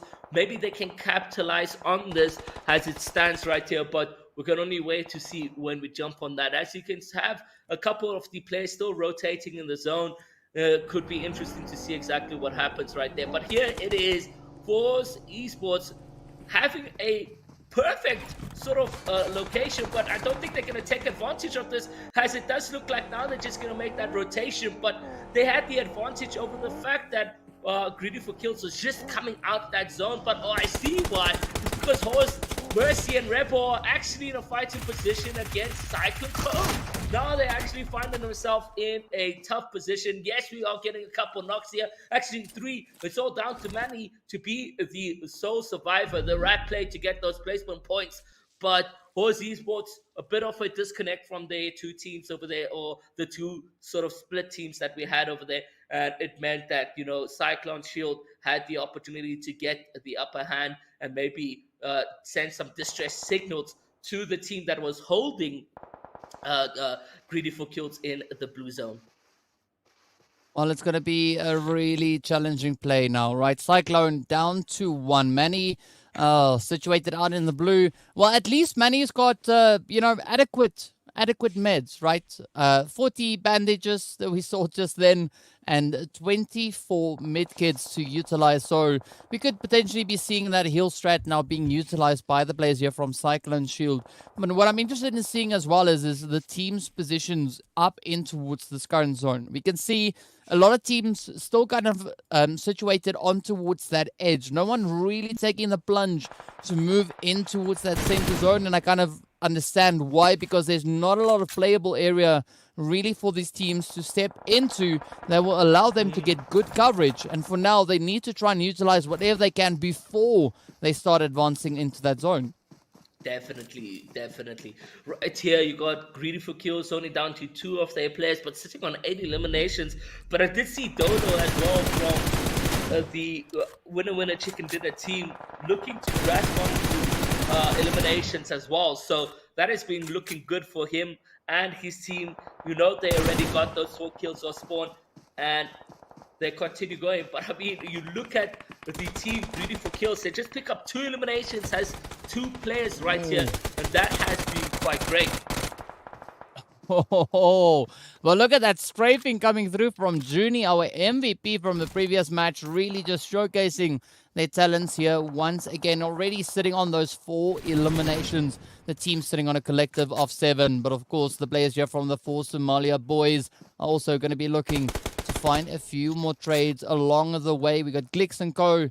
now trying to play up on towards the north. Vena Amori positioned right there alongside them over towards the east, but all the way down south, it is still a very risky play coming in here for EST, as we can see them still trying to find a good opening, a good rotational path.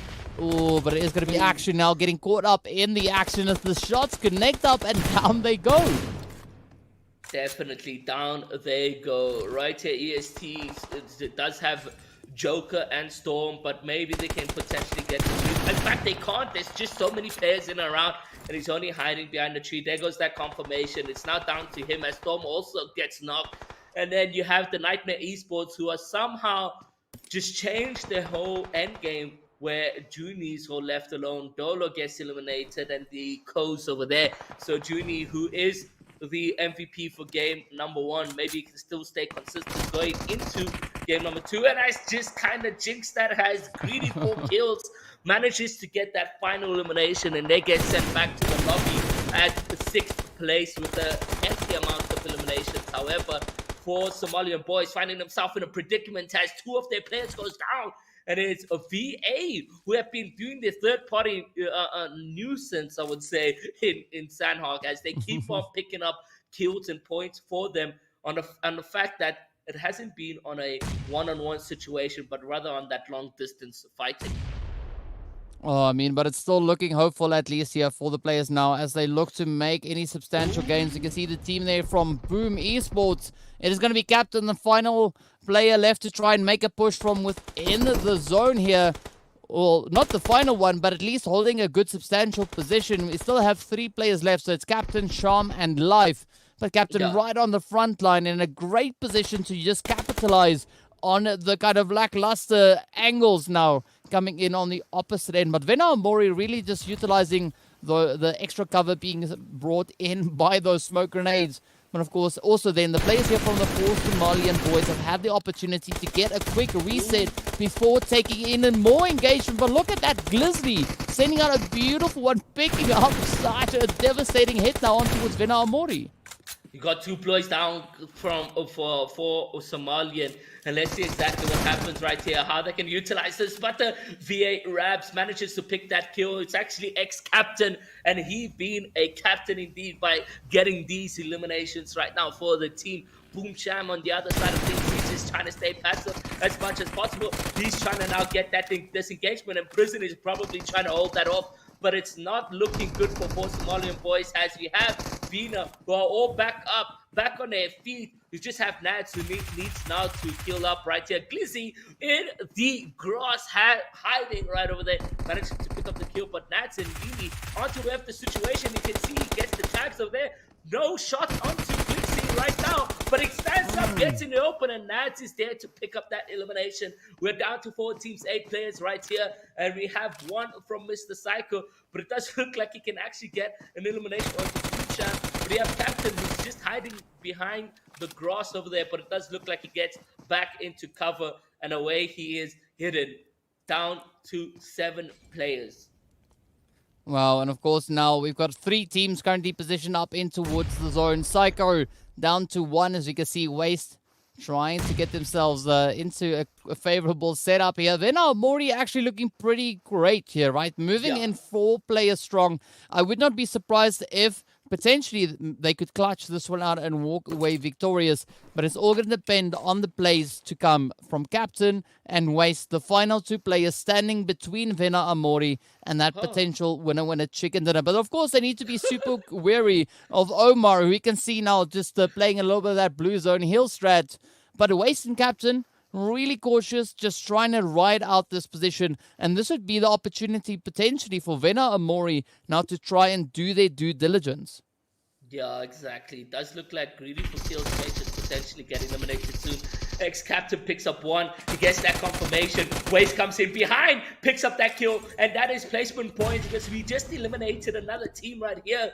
But Vena are down to 3, and Waste is the only solo here.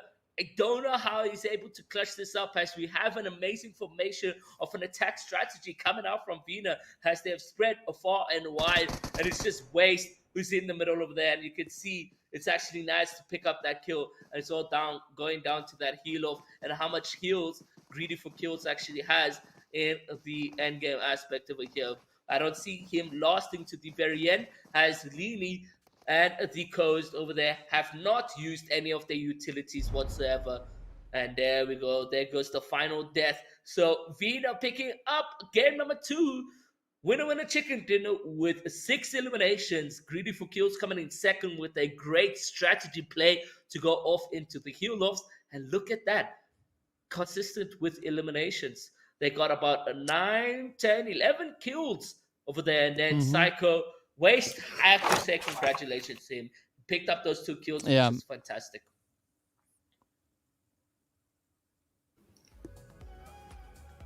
Congratulations to Vena Amori on that amazing performance, to that display of actually like just taking control of all their positions and everything. That was good to watch, and watching that one teammate die to the zone was very unfortunate, but props to them for lasting as long as they did and getting those placement points. What are your highlights of this match, Iro?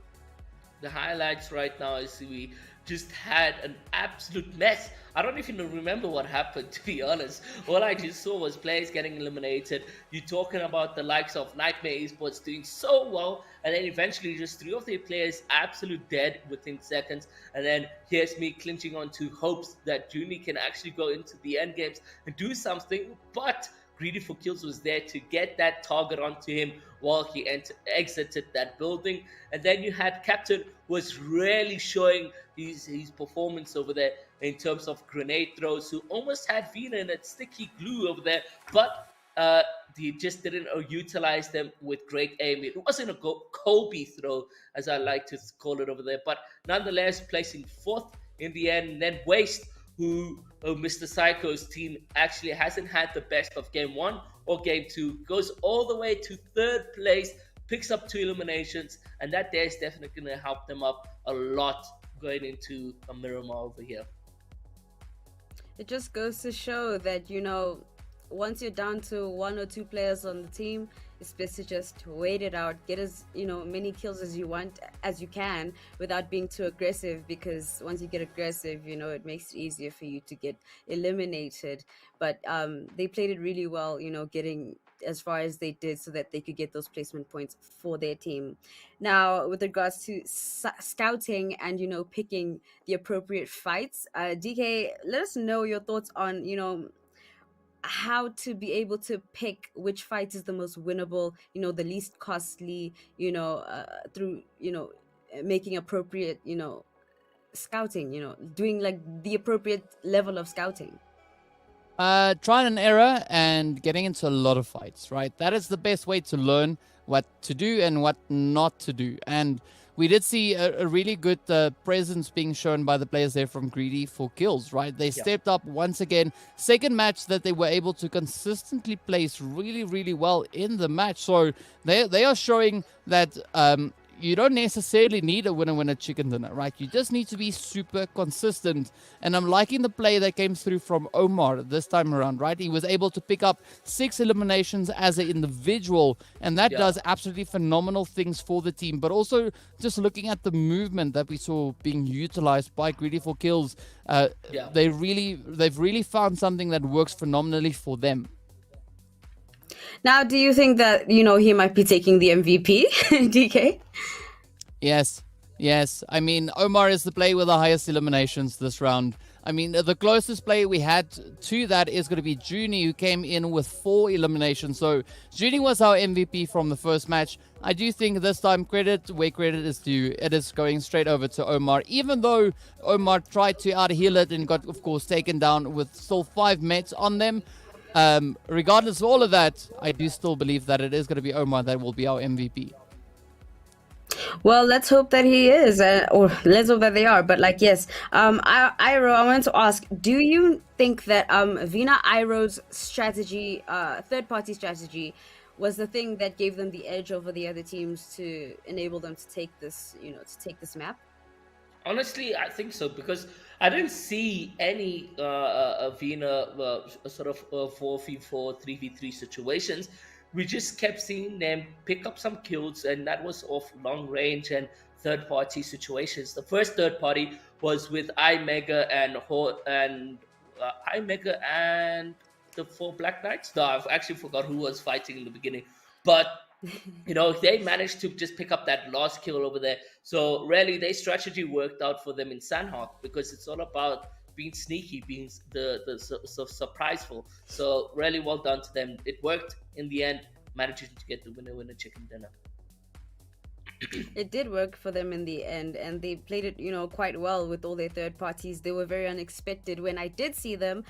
But now, do you agree with the active gaming passive plays?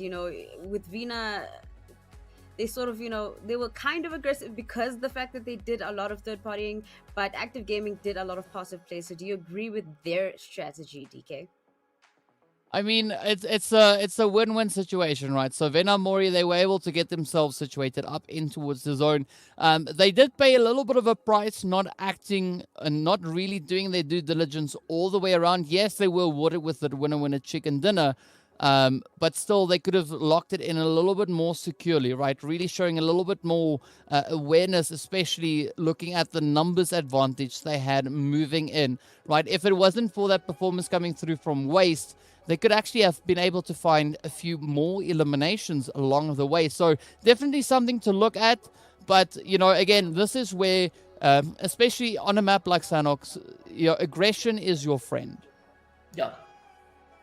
Well, let's take a look at the MVP, because I'm excited. I want to see if it might be Junior. Ooh, wow. Okay, so it's G4K, Omar, Greedy for Kills. Congratulations on being the MVP with the damage of 322, 6 eliminations, and survival time of 23 minutes and 25 seconds. Now, Iro, what are your thoughts on this MVP pick? This isn't Mr. Steal Your Girl. This is Mr. Steal Your Kill. And the name Greedy for Kills actually coming into play for Omar. I mean, you look at his damage over there, 322 first eliminations, being 6. So he was just there grasping over the little HP players that was available in the team. Maybe Greedy for Kills dealt the damage, and he just took the little nips of damage over there. So that there should be awarded to someone else. Oh my gosh. I mean, well, I'm not gonna say anything about it. I'm just gonna move on swiftly. So for 4 Black Knights, Drip and his positioning and him taking those, fights on his own, DK, how do you feel about his decision making in that moment right before he got taken out by those 3 members of, I forget which team, might have been Vina Amori. But yeah, let's take a look at the match ranking as you tell us your thoughts.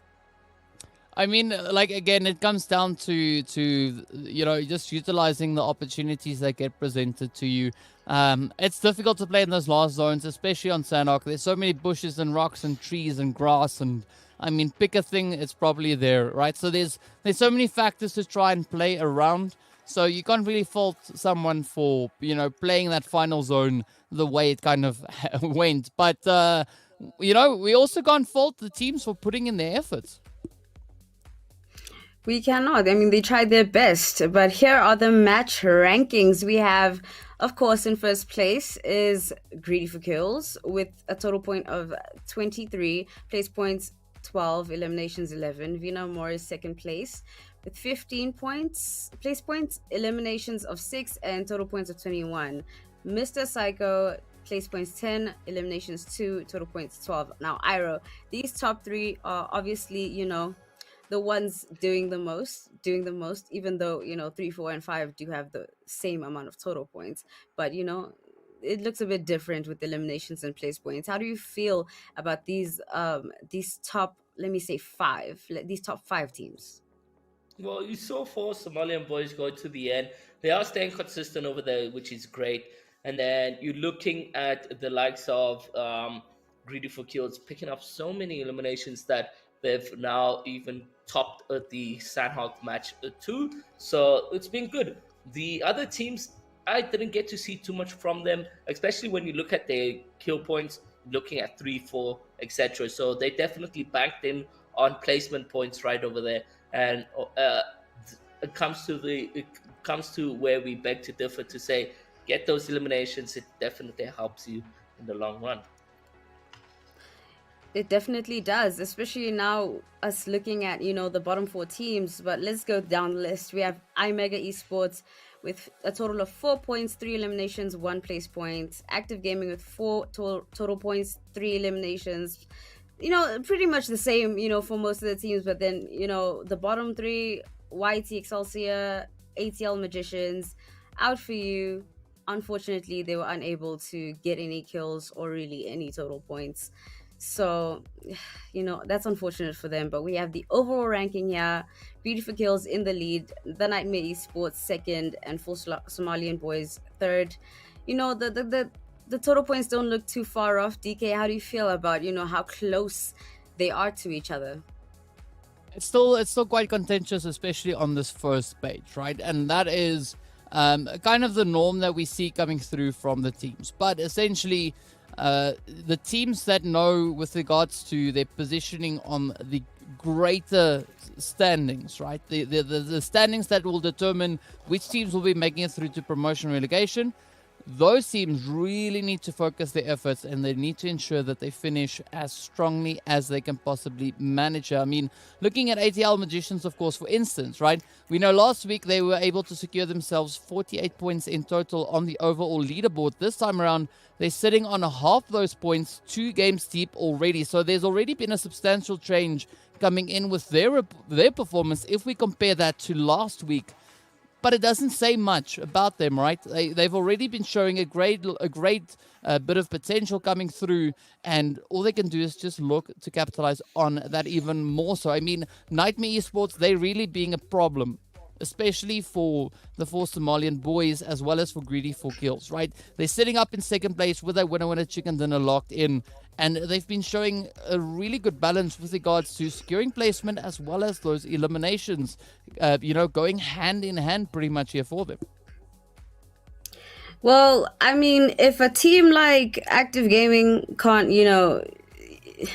if they can't get it together, then they won't even be able to make it on this page. I noticed that they kept getting on the high ground for both maps, and either the zone or just their own decision making, the comms might not have been as good as they should have been, but I feel like they have a chance because here they are at 9th place. You know what I mean? So do you have faith in Active Gaming's abilities, or do you think that the comms are just not that the IGL is not doing what needs to be done, Ira?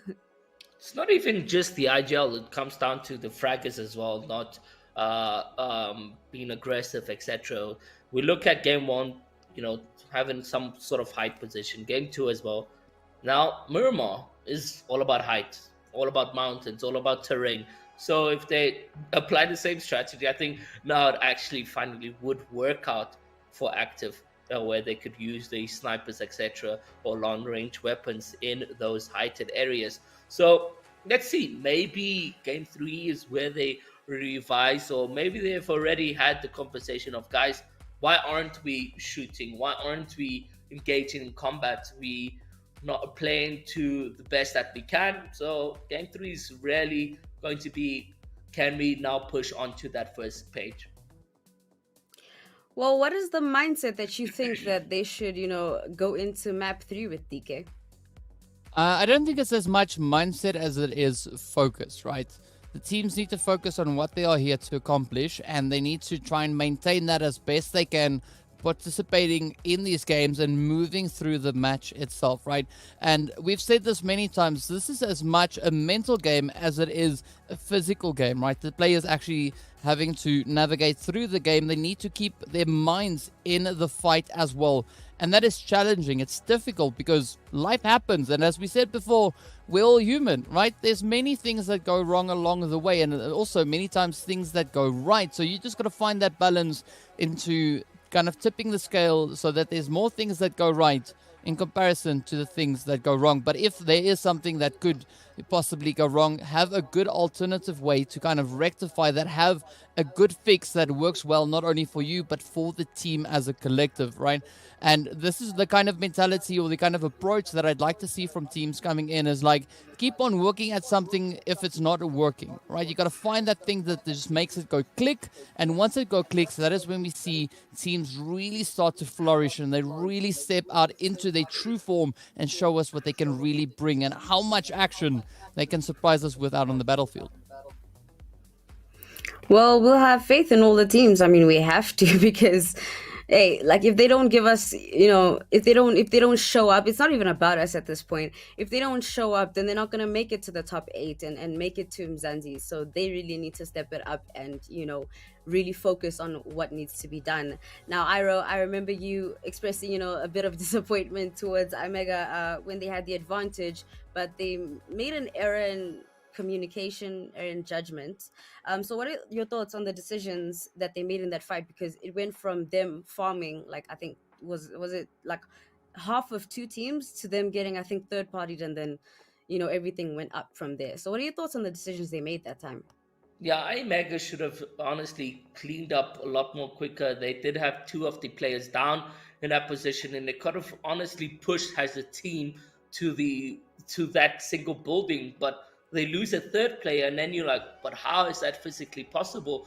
And then in the end, it was VA to pick up the entire opposite team, and then Mega then had to rotate from that vicinity as a solo. So in the end, the trades were just not there. It wasn't meant to happen for them. I just feel it was just a mistake in the end. Well, as we say, we are human and we do make mistakes. Let's hope that the decisions are a lot better, a lot more crisp. The comms are a lot more crisp this time, and those types of mistakes won't happen. But I wanted to know something, something that's I don't know if it's like outdated, I don't know, but like loot traps. Like a loot trap, like, see something shiny and then another team comes and tries to get that shiny thing. Meanwhile, there's like you and your whole team like on top of a building ready to kill everybody who's trying to get that loot. Do loot traps still work like in this day and age, DK? Well, we call those loot crates, sure. And, the lovely plane delivers them from at the hand of the PUBG gods that send them on down into the battlefield. It is at times a viable option depending on where it is kind of situated, where that drop has gone down into woods, and also kind of what the surrounding teams options are with regards to their current utilities. Are they going to be looking to maybe go for a little bit of a loot? So there is some gains that could be made from playing a strategy over towards those crates that come down, but it's not necessarily something to bank on each and every single match. Well, I would like to bank on it because I like setting up traps. But anyways, the game has begun. So I will leave you with our casters, DK and Iro, and good luck, have fun to all of the teams. Goodbye. Yeah, so it is time for Miramar action. We are heading straight out into the desert. Of course, our flight path starting all the way over on the edge there, very close to that trailer park / El Pozo. And of course, it's going to be making its way all the way down towards that southeastern edge of the map, pulling up right alongside Puerto. So it's going to be a few exciting plays for the teams now to start moving out to look to get themselves positioned up in towards those looting locations. And already you Yeah. can see a few teams quick to the ground this time around. Yeah, no, definitely. I mean, how do you feel? We just had Sandhawk, and you know what we're about to indulge in with Miramar is we're gonna be the show and tell for the next 15 minutes, 20 minutes until players actually start fighting. Well, I don't know, right? Because, I mean, we've seen the teams have the ability to slow down the quickest match. And then we've got teams that have the ability to speed up one of the slower maps, right? So slower Yeah. maps, that would be Miramar because of the size.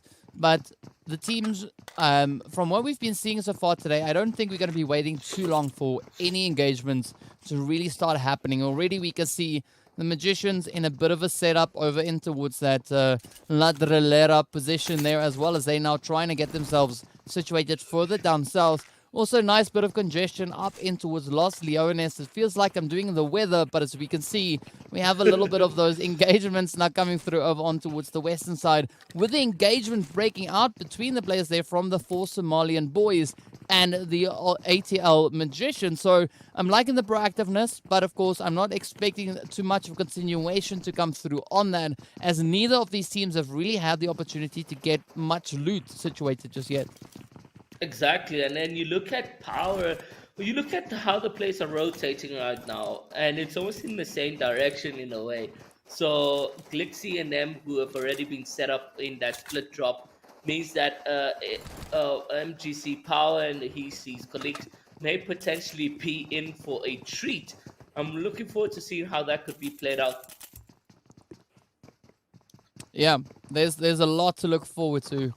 But let's see where these teams are going to be looking to push up to. Of course, the players there from Cyclone Shield, smack dab center zone over in towards Chumacera. So a good position for them to hold on to. And if they get themselves nicely situated and spread out, it could be quite a beautiful position to show some dominance from. But for the time being, we are going to be jumping straight over to the players here from Boom Esports. We see situated all the way up towards that northwestern edge, just south of El Pozo. So it doesn't seem like they've got any immediate threats to be too stressed about. Yes, they have a team position up north. That is going to be the players coming through from Horse Esports. But everybody for the time being is going to be focusing their efforts on getting themselves through this looting phase, getting themselves set up before even considering any potential rotations further out in towards the zone itself. Over in towards Los Leones also, still a very cautious play, even though we've got about 4 teams currently situated right there. Not expecting any of them to get into any major, disagreements, if we could put it that way.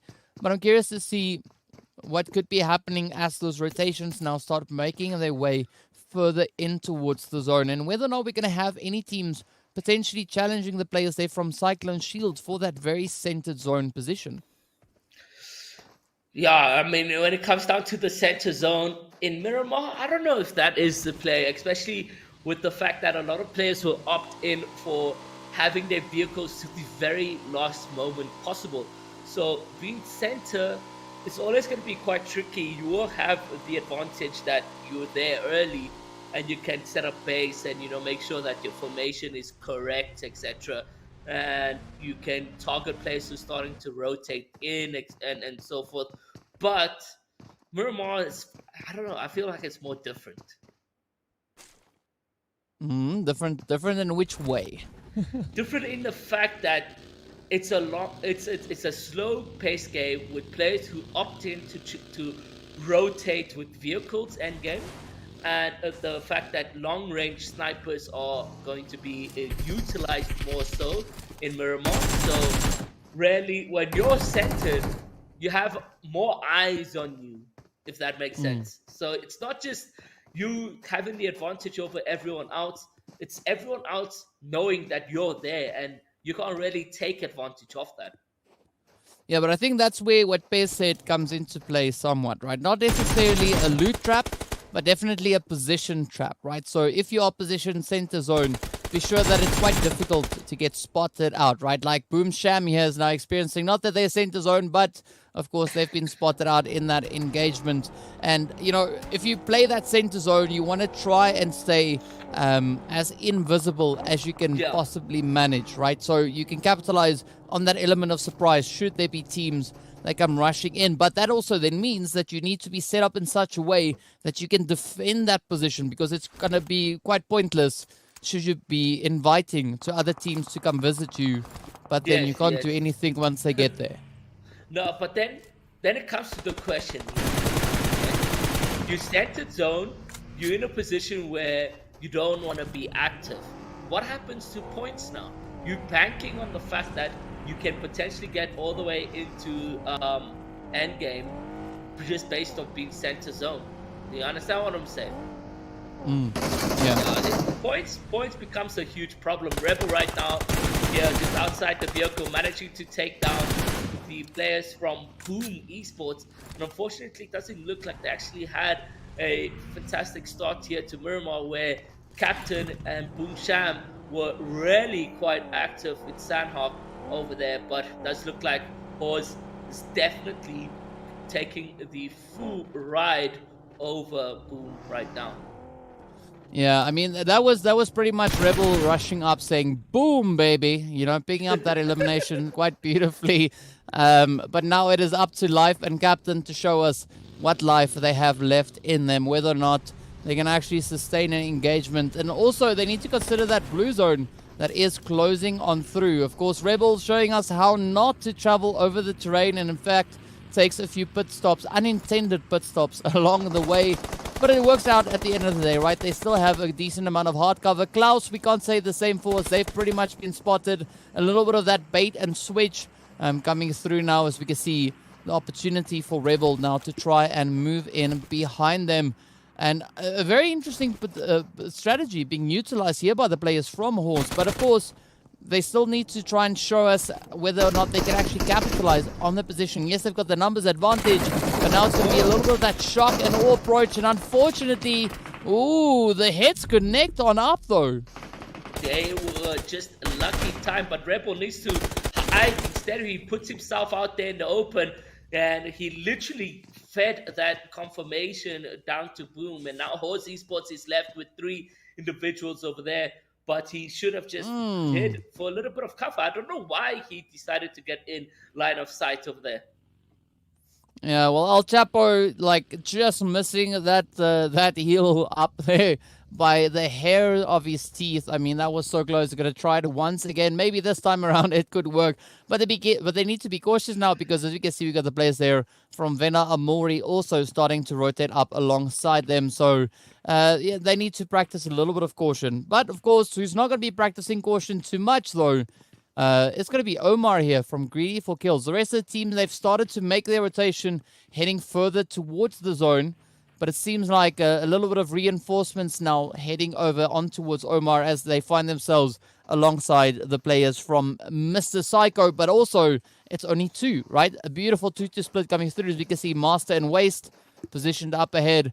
And the rest of the squad much, much further down towards that southern edge, trying to take a bit of an alternative route to get themselves back into zone. But Master just narrowly mastering the grand escape there on the bike.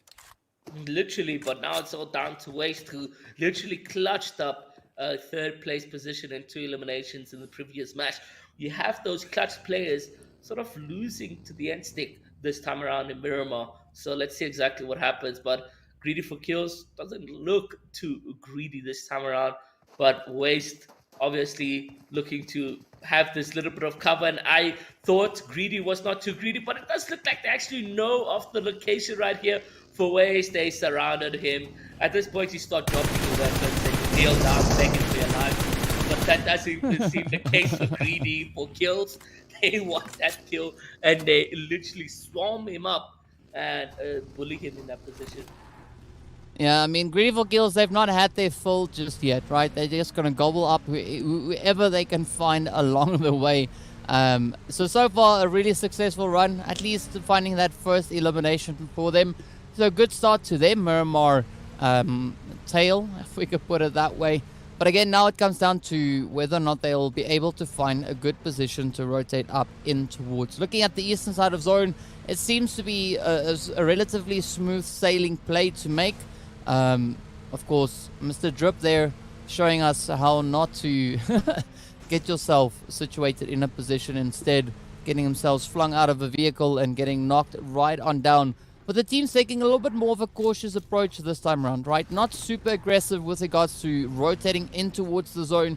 We've got a few teams that have already trickled in, so by that we are referring to the players from EST that are coming around that southern edge. They could find themselves pulling up right alongside Nightmare Esports. So I'm curious to see what Nightmare is going to be doing this time around over on Miramar, right? They've been showing some really great players coming through the previous two matches.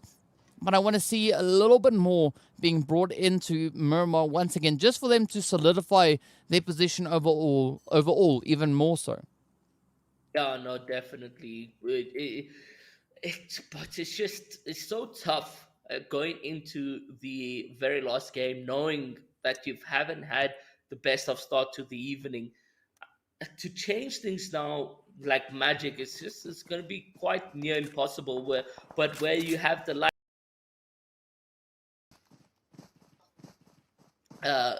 Greedy for Kills who have been consistent, the other opponents like out magicians, etc., as well, who has had some great start. They can, continue with the consistency going in. Yes, Sandhawk was in the best of play coming out from magicians, but I wonder if they're still alive here for Miramar as well to back up what I'm trying to say right here. Yeah, woohoo. Well, Storm showing off a little bit there with the buggy. We can see the players there from Angels Demons just up ahead of them, and this is going to be an important play for Angels Demons, right? We have not really seen them today showing their true form, their true potential. So I'm really hoping that things work out. But again, they find themselves up on the high ground, and well, let's see if they can utilize that.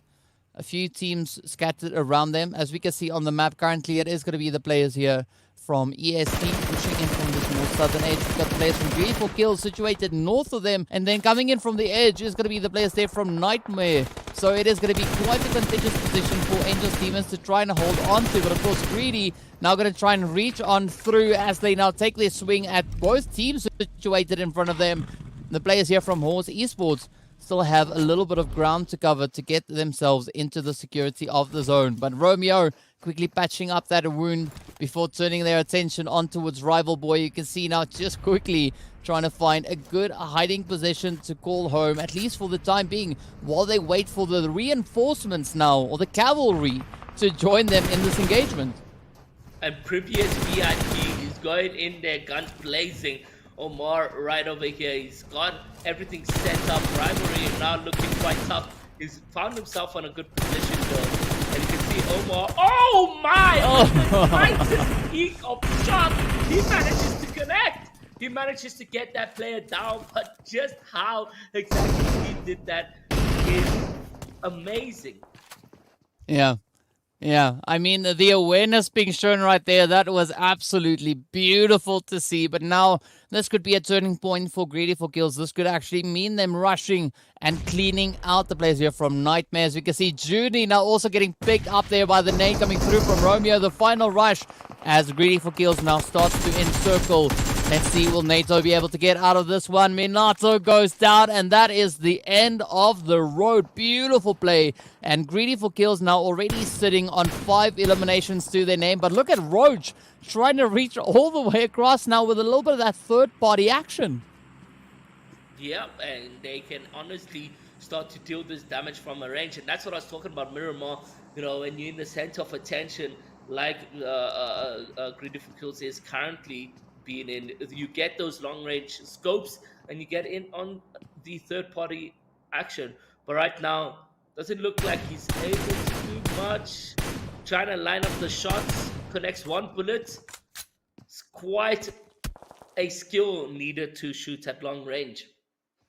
Especially at moving targets, right? And Yes. especially looking at how these players are moving, that adds quite a level of complexity into that challenge. So can't really fault Mr. Roach there for retiring back into the safety of his little hidey hole that he finds themselves into. But of course, now as we look onto the rest of our teams, it is going to be the players here from Umzansi Esports going up against Mr. Psycho. Now, Mr. Psycho trying to find a bit of a play to make it, trying to find some substantial gains to make. But as you can see, El Chapo and Co, they're not going to be letting that one slide just yet. V2K ducking into the safety of this hard cover right here. But of course, the molly is all that's needed to light up the action. And with that, Psycho now finds themselves in a little bit of a predicament. Master and the rest of the team now instead going to be focusing on getting themselves back into the safety of the zone, which I really do commend, instead of staying around and trying to fight it out. But a little bit of a glitch coming along the way there as well. Yeah, but here for Mr. Psycho and his team, it's all about being them running into the opposition players right now. And Master just full setting off the cliff right over there, taking a lot of damage. He's down to a little bit of HP and he is going to get eliminated. But from the get-go, from Miramar's start, that's all I've seen Mr. Psycho do. Their team has just been on the run. You know, it was greedy for kills, and now it was this, and then it was the other team. But it's like, learn to get a little bit more confident in your skill. You've made it here to the 3 games.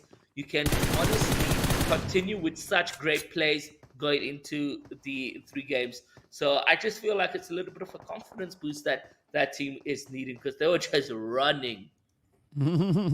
But also don't rotate straight up into a team that is going to be shooting at you and hope to stay alive afterwards. Of course, Roach now going to be trying to reach up across to the players there, El Chapo and Klaus, as they now make a bit of a run to the hills. We see a few shots that are going to be thrown towards Excelsior, as well as his Fearless has found themselves at the short end of the stick. But this could be another great potential gain to be made now for the players here from Active Gaming. As you can see, Ted Bundy joining us back on towards Miramar. But great shooting coming through there from White Wolf right over on towards Nova. And the players from the side of Out For You now having some really great shots getting fired straight into their midst. So this, again, puts them on a bit of a back foot. But it's not going to be too much, not too much of a worry for them, at least not for the time being. And they still have opportunity to get themselves kind of regrouped and get a bit of a reset going. And they still have that hard cover that they're utilizing over on towards the edge of that zone. But the rest of the teams now still going to be vying to find a decent position to pull up in towards. Yeah, Active as well, just in a good position finally. Maybe they get to have the opportunity to do better. I mean, already top 8 looking good for them right now. Out on the other side of things, you just see YT trying to do some long range shots, but he needs to be careful. White Wolf over here, as he is taking a little bit of damage from afar as well. So can't really be focusing too much on the long range shots, especially when there could be players lurking in and around and those shots being an alarm for them. Oh, all right. So they have to stand the test of time, but what a beautiful setup this is, right? Zone taking a little bit of a swing further up north. The only threat that I could see for Active at the moment is the players coming through from that northern position. As we did have a quick look at them, is going to be, of course, the players from the YT Excelsior team, but also the greedy for kills coming all the way from that far southern edge, right? So quite a long-reaching play that we could see coming through from them. But now all Active needs to do is prioritize getting their kind of fortifications locked in. And with Skinny now trying to reach up, it does really assist on that. A good play coming through there from Sus as well, picking up our butchery off in the distance there. And White Wolf now going to be trying to find a good place to call home, at least for now, as they could potentially end up being the final hopeful for their team. But several more teams still going to be pushing further and further in towards the zone. It is going to be the players there from the 4 Somalian boys coming under fire as the Cyclone Shield Esports team now descends down upon them, and still a very difficult zone to find a good substantial position in. Yep, definitely. Right now, 22 players remaining with 20 minutes to the time. There has been some action across the field right now. Cyclone Shield Esports needs to get some cover, and he is going to be doing that. It does look like a war is happening between Greedy for Kills as well as 4 Somalian boys right now. Has a lot of the action is present over there, and you've got Heisek who's just trying to be John Wick and dodge the bullets, but unfortunately Greedy for Kills is there to get some kills. 4 Somalian boys have lost 2 of their players. One of them is getting revived right now, and Romado looking to pick up some eliminations over here with the Kobe throws, but I think really he can push in with the health advantage he has over his opponents. He's pushing those mollies a bit too high up, testing the Romado's reaction times over here, and it does outpace him right up there. That is looking good, but we've got Wise who comes in just in behind to support Romado over there, and it's now Prison on a one-on-one situation. He's not aware of his location, and Prison comes out. He does take the advantage, and he gets the confirmation. Still has great technique to work with.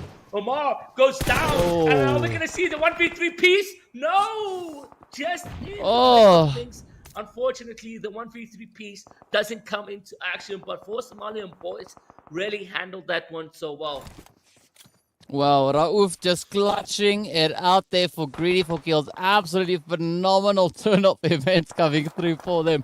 Already 17 eliminations. I mean, what? Like, I wanted to use other words, I won't. But, you know, you can kind of piece that together for yourself. I mean, that is absolutely insane. I mean, no surprise really, because I've said this before. Greedy for Kills is a team that I've seen participate in other big events as well. So this is them now stepping into their own, kind of showing why, you know, showing the experience that they've been able to garner in those events. And now as we look over on towards the players here from Active, they're also still in a position where they could make some plays here, right? They are still with all 4 players in the game, but now going up against a formidable force like Greedy for Kills, I mean, it is going to be quite the challenge for them to come out of this match in one piece. Out for You, they've not had a single elimination get locked in for them just yet. But I mean, that is not due to the fact of them not trying. And I'm liking this Out November 4 here. This is I can feel this name, right? This makes so much sense for me on a personal level. But let's not get too deep. It is going to be Klaus for the players there from Horse Esports now on the opposite end, looking to find a bit of an entry point back into towards the zone. Nice shots over there, but it does lose that one-on-one situation on long range. Out for You going in for the revive. Very blatant in the open, but I think it is because they managed to pick up that one kill that was putting in a lot of pressure over there. So now, of course, as well as North for You is going to be chilling in a position where they can get revived, but there is some grenades and utilities being thrown over here from Active, from the likes of Greedy for You, and it's down to 3 teams and 11 players here. A lot of these teams having full force players, but Greedy for You picking up some kills onto Out for You, and look who's alive, Active, as they are also potentially looking to get some things down over here. And Xenos, he manages to pick off Rauf over there, and Xenos right now can find some time to heal up in this little bit of a breathing space, but Ted Bundy coming in behind over here, picks up that kill. It is now a 4v2 situation, and let's see exactly where this goes in, but it would be a great to end for a winner-winner chicken dinner going over to Active, as they had not had an active start to the games over here. Yeah, I agree with you on that one, but of course it's still at the end of the day going to come down to what Greedy for Kills are going to be bringing to this final showdown. As we see Romeo and Rauf getting ready. Out comes a beautiful nade from Omar as it hits home, and with that gets the knockdown on towards Skinny. Ted Bundy Now going to be trying to move up, but gets traded down as well with that. Active Gaming gets reduced by a half, down to only Gad and Sas, and Romeo and Omar. Now going to be looking to drive this one all the way back to the bank, looking to capitalize on the carnage that they've been able to create. And now they just need to find these final few plays to lock in that winner-winner chicken dinner. I don't know if it's going to be possible here for Act to even get close to it. Omar and them have just been so superb in skill. They want to carry on with the eliminations. Sitting at 21, they could end on 23 as it stands right now. And the way they've played Omar and Ramado, the 4v2 situation, the grenade throw that connected so superbly, and now Ramado just setting up smoke screens just to lure in Active Gaming in a sense over there. But Ramado maybe knows of the exact location onto Sus, and will he be able to connect a couple shots? Is the question, and he does. Will he be able to get the knock? It is a head-to-teeth right over here situation. You do got Omar on the other side getting closer and closer inwards. He does take the vehicle to maybe get a potential, but he puts himself in a potential knock. And Gad and Sus do take advantage of that, as that is not the play I am assuming Omar was looking for. Yeah. Omar having a little bit of a challenging moment there, but now Romeo, the final hopeful for Greedy for Kills, looking to piece it all together. Sus and Gad now looking to push up. They want this chicken, they want it bad. But how bad do they want it? As we can see some beautiful shooting coming through there. Down goes Sus. It is now going to be Gad looking to push on forward. 1v1. Will it be the play, though, to make? And it is going to be a very successful push coming in from Romeo. And with that, Greedy for Kills run away with 23 eliminations. Romeo hitting those double-digit eliminations. Man. That was such a beautiful end to this game. I haven't seen an intense situation like that. So, well done to Greedy for Kills. Yeah, I mean, come on. That was insane to see. I mean, Pez, like what? I don't have words anymore. I'm speechless as well. You see that? My words are already slurring and everything. Congratulations to Greedy for Kills for winning that with a total of 23 eliminations. Romeo with 10 kills. I forget, one of his teammates has 8 kills. No. They definitely deserve this. You know, eliminations do go a long way. And on top of that, they did end up being the last team standing. That last fight, playing around the box, that was amazing. Iro, what are your thoughts on this game? No, fantastic skill over there. Fantastic eliminations coming into play. So I'm really looking forward to seeing what that leaderboard looks like in terms of point gaps. But Greedy for You really captured on tonight's games and really stole a lot of points in this tournament right here, because that is definitely going to help them on the overall week's leaderboard. Okay, who do you think is going to be the M for this match? I mean, without a doubt, it's going to be Romeo, right? Romeo stepped up, picking up those double-digit eliminations. I mean, that is the great consistency that we've been seeing come through from the players there, from Greedy for Kills, right? Throughout the span of today's matches, right? They finished in top 3 in game 1. They finished in top 3 game 2. They finished at the top in game 3. So some really great consistency being brought in here by them. Yeah, and they definitely seemed like they were going to start off passive, and then they got the first kill, and we said, never mind, they're going to live up to their name. We were lying. It was our mistake. They were not passive at all. They were definitely still greedy for kills, and their aggression did work in their favor because their positioning was right, the timing was right. I feel like some of the kills were a bit lucky, but overall they are a skillful team, and they just managed to take it home. What were some of the highlights for the runner-up, Iro? Honestly, you had Active over there in that position where they headed to the end, and we didn't get to see how they managed to do that. But 4v2, come on, the numbers are there for you, and it would have been a far much better closing chapter for Active for the evening over there. But nonetheless, still picking up some kills, and I think now when we look at that overall standings, they will be on that first page due to their performance over there. We had the likes of Mr. Psycho as well as Boom sort of dying towards the beginning of game number 3. So really, it's all up for grabs. There's a lot of room now for Active to push from 11 points to what they are at right now with the points when we do get to see that leaderboard. Now, Ira, do you think that they made any improvements from the first 2 games of, sort of the little mistakes that they were making from the first 2 maps? Do you think that Active Gaming has improved on this 3rd map? I wouldn't say they did necessarily improve. I would just say RNG was in their favor. Their rotations were looking good, but it might just take more than just today or a game to improve generally in the way they have showcased their games that played. So let's see what it looks like in the next sort of 3 matches we have in Inkosi. Are they able to represent themselves much more better? Maybe VOD review, have a little bit of listening to DK or myself, because I mean we're here to cast and also analyze some of the mistakes that these players are doing. Definitely, you guys are, and you are here to give some advice as well if needed. Now, let's take a look at the match MVP. Oh, I'm excited. Damn. Romeo, of course, it has to be Romeo. Congratulations, Romeo, on getting this match MVP, well deserved, with a damage of 1,665 and survival time of 25 minutes and 7 seconds. DK, what are your thoughts on this? All of it. That's it. Right.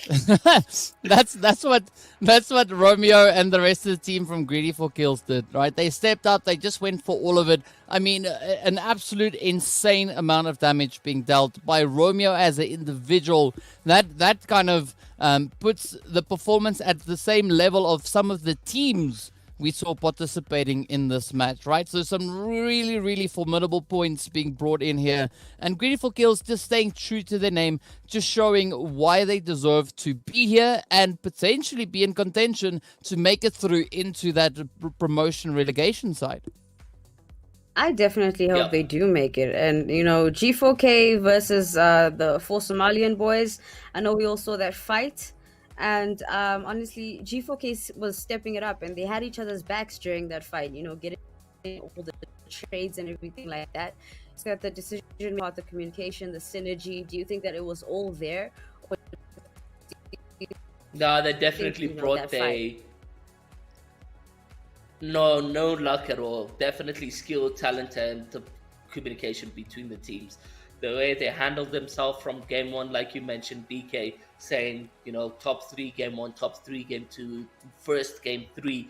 It really shows a level of consistency, and that consistency is only feasible when everything is aligned in the team: the communication, the gun skill, the decision making, etc. So no, really well done to Greedy for Kills. They definitely deserved the highlight of today. They definitely did. And Mr. Saiti was always on the run, as you did say during the match. What they can do to boost their confidence, it beats me. So I'm going to ask you, DK, what can they possibly do while we look at the match standings? Please give us your insight on how, Mr. Psycho and his team can boost their confidence. To take the I wouldn't say there's yeah, but I wouldn't necessarily say it's about confidence, right? It's just being more selective, right? I mean, because there's a target out in the field doesn't necessarily mean you need to take that engagement, right? You got to show a little bit more of that trigger discipline and be more selective with when you choose to get active, right? By that, I don't mean bring in strategic delayed rotations, aka camp. I don't mean that. What I mean is, just put a lot more thought in your approach on the battlefield. Don't just rush into something for the sake of rushing into something. And we can see that being pretty evident if we look at the performance coming through for Greedy for Kills, right? 23 eliminations alongside that winner chicken dinner. They've put a lot of thought into their performance on Miramar.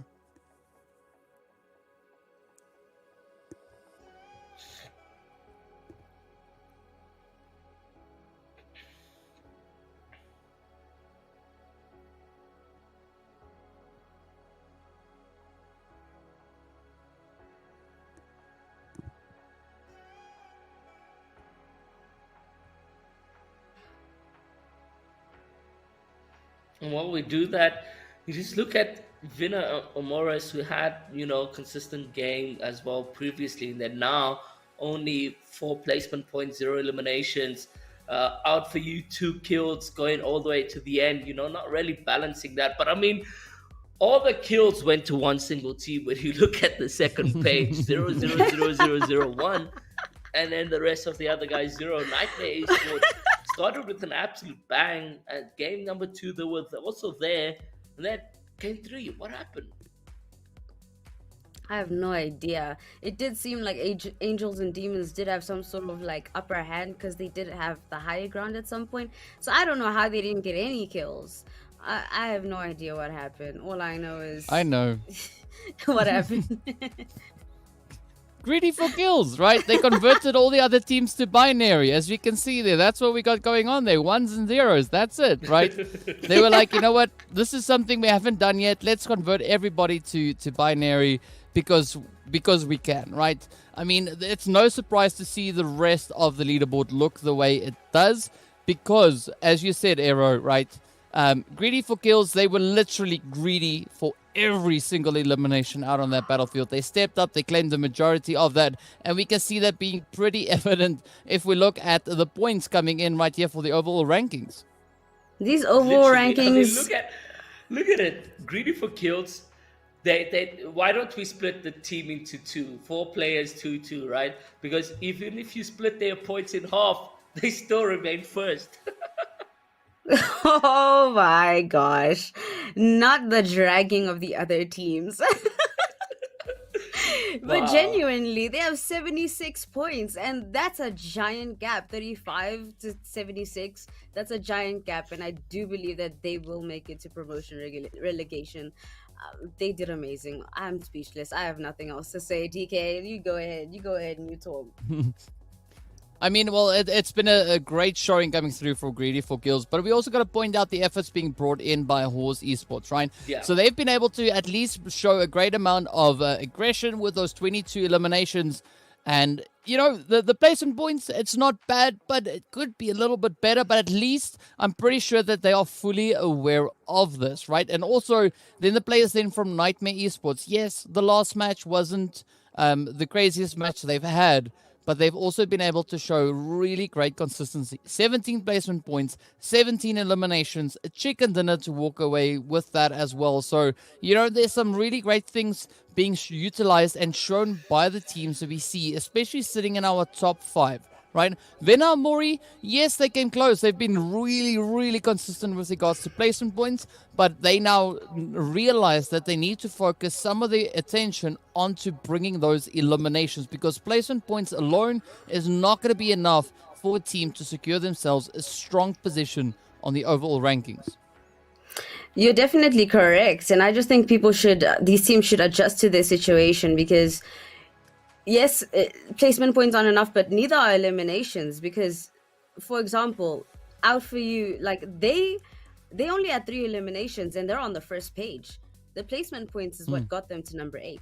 So, you know, you have to adjust to your situation. If you can't get the kills, survive. If you can't survive, get the kills. You know what I mean? Now here we have Mr. Psycho on page 9 with 13 points. We have YT Excelsior with 13 points, Boom Esports with 13 points, EST with 11 points, iMega Esports with 11 points, 4 Black Knights with 6 points, Cyclone Shields Esports with 5 points, and Angels and Demons with 2 points. Now, I don't know, Iro, how do you feel about this group in particular, especially iMega, as well as Angel and Demon Esports?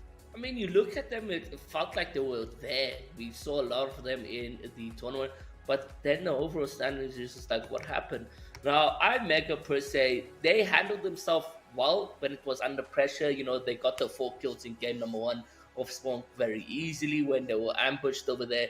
And then game 2, it was the fact that they traded way too much kills in that off spawn situation, and they had the only one individual to sort of rat it out and get some placement points for them. And we all know how Sandwalk is. You can't really rat it out. It's not big enough in order to do it, unless you go to the very end and you play like Omara, who did go all the way and heal off and get those placement points. But then Yeah, so it comes down to how consistent they can be when they rotate and when they make those decision plays. Now, when it comes to rotations, who do you think had the best strategy other than G4K? Who do you think had the best positioning in the game, DK? Well, if we base that on placement points that the teams were able to secure in today, I would definitely say Vina Amori, right? Because aside from the performance that we had come through from Greedy for Kills, who were able to secure 37 placement points, Vina Amori with the second up, right? They secured 20 placement points. So definitely something that they're doing with regards to their positioning and their strategy of getting themselves situated up in towards these zones. It's working for them, right? Yes, they're on the side of the eliminations, things not really sitting on the same kind of level, but definitely I would say with regards to rotations and finding themselves in a good situation with regards to positioning, Vena Mori would be the second up. Now, with regards, okay, so then would there be anything else that they could have done differently to, secure their spot, maybe in a higher position, regarding like Vina Amori's, Ira? Like we mentioned, kills. You have to balance it. You can't Kills. go into an end game aspect, grab second place and celebrate. You just can't. It's not going to work out. You have to. You can only celebrate when you have 7 kills. Be like, yes, guys, second place, 7 kills, nice, 8 kills, 10 kills, etc. But when you're in second place, 2 kills, it's like you don't even pat your back for that. You just say, guys, what happened? Let's do better going into next game. So really, kills is important in battle royale. Can't be getting all the way to first, second, and you're only grabbing 2 kills, 3 kills, etc. Especially if you want to make it to Umzansi. Now, that will be the end of the show for us. Thank you guys for watching. Thank you, DK. Thank you, Iro, for joining me here on the desk. And I will see you guys next week on Inkosi Super Cup Season 5 of PUBG.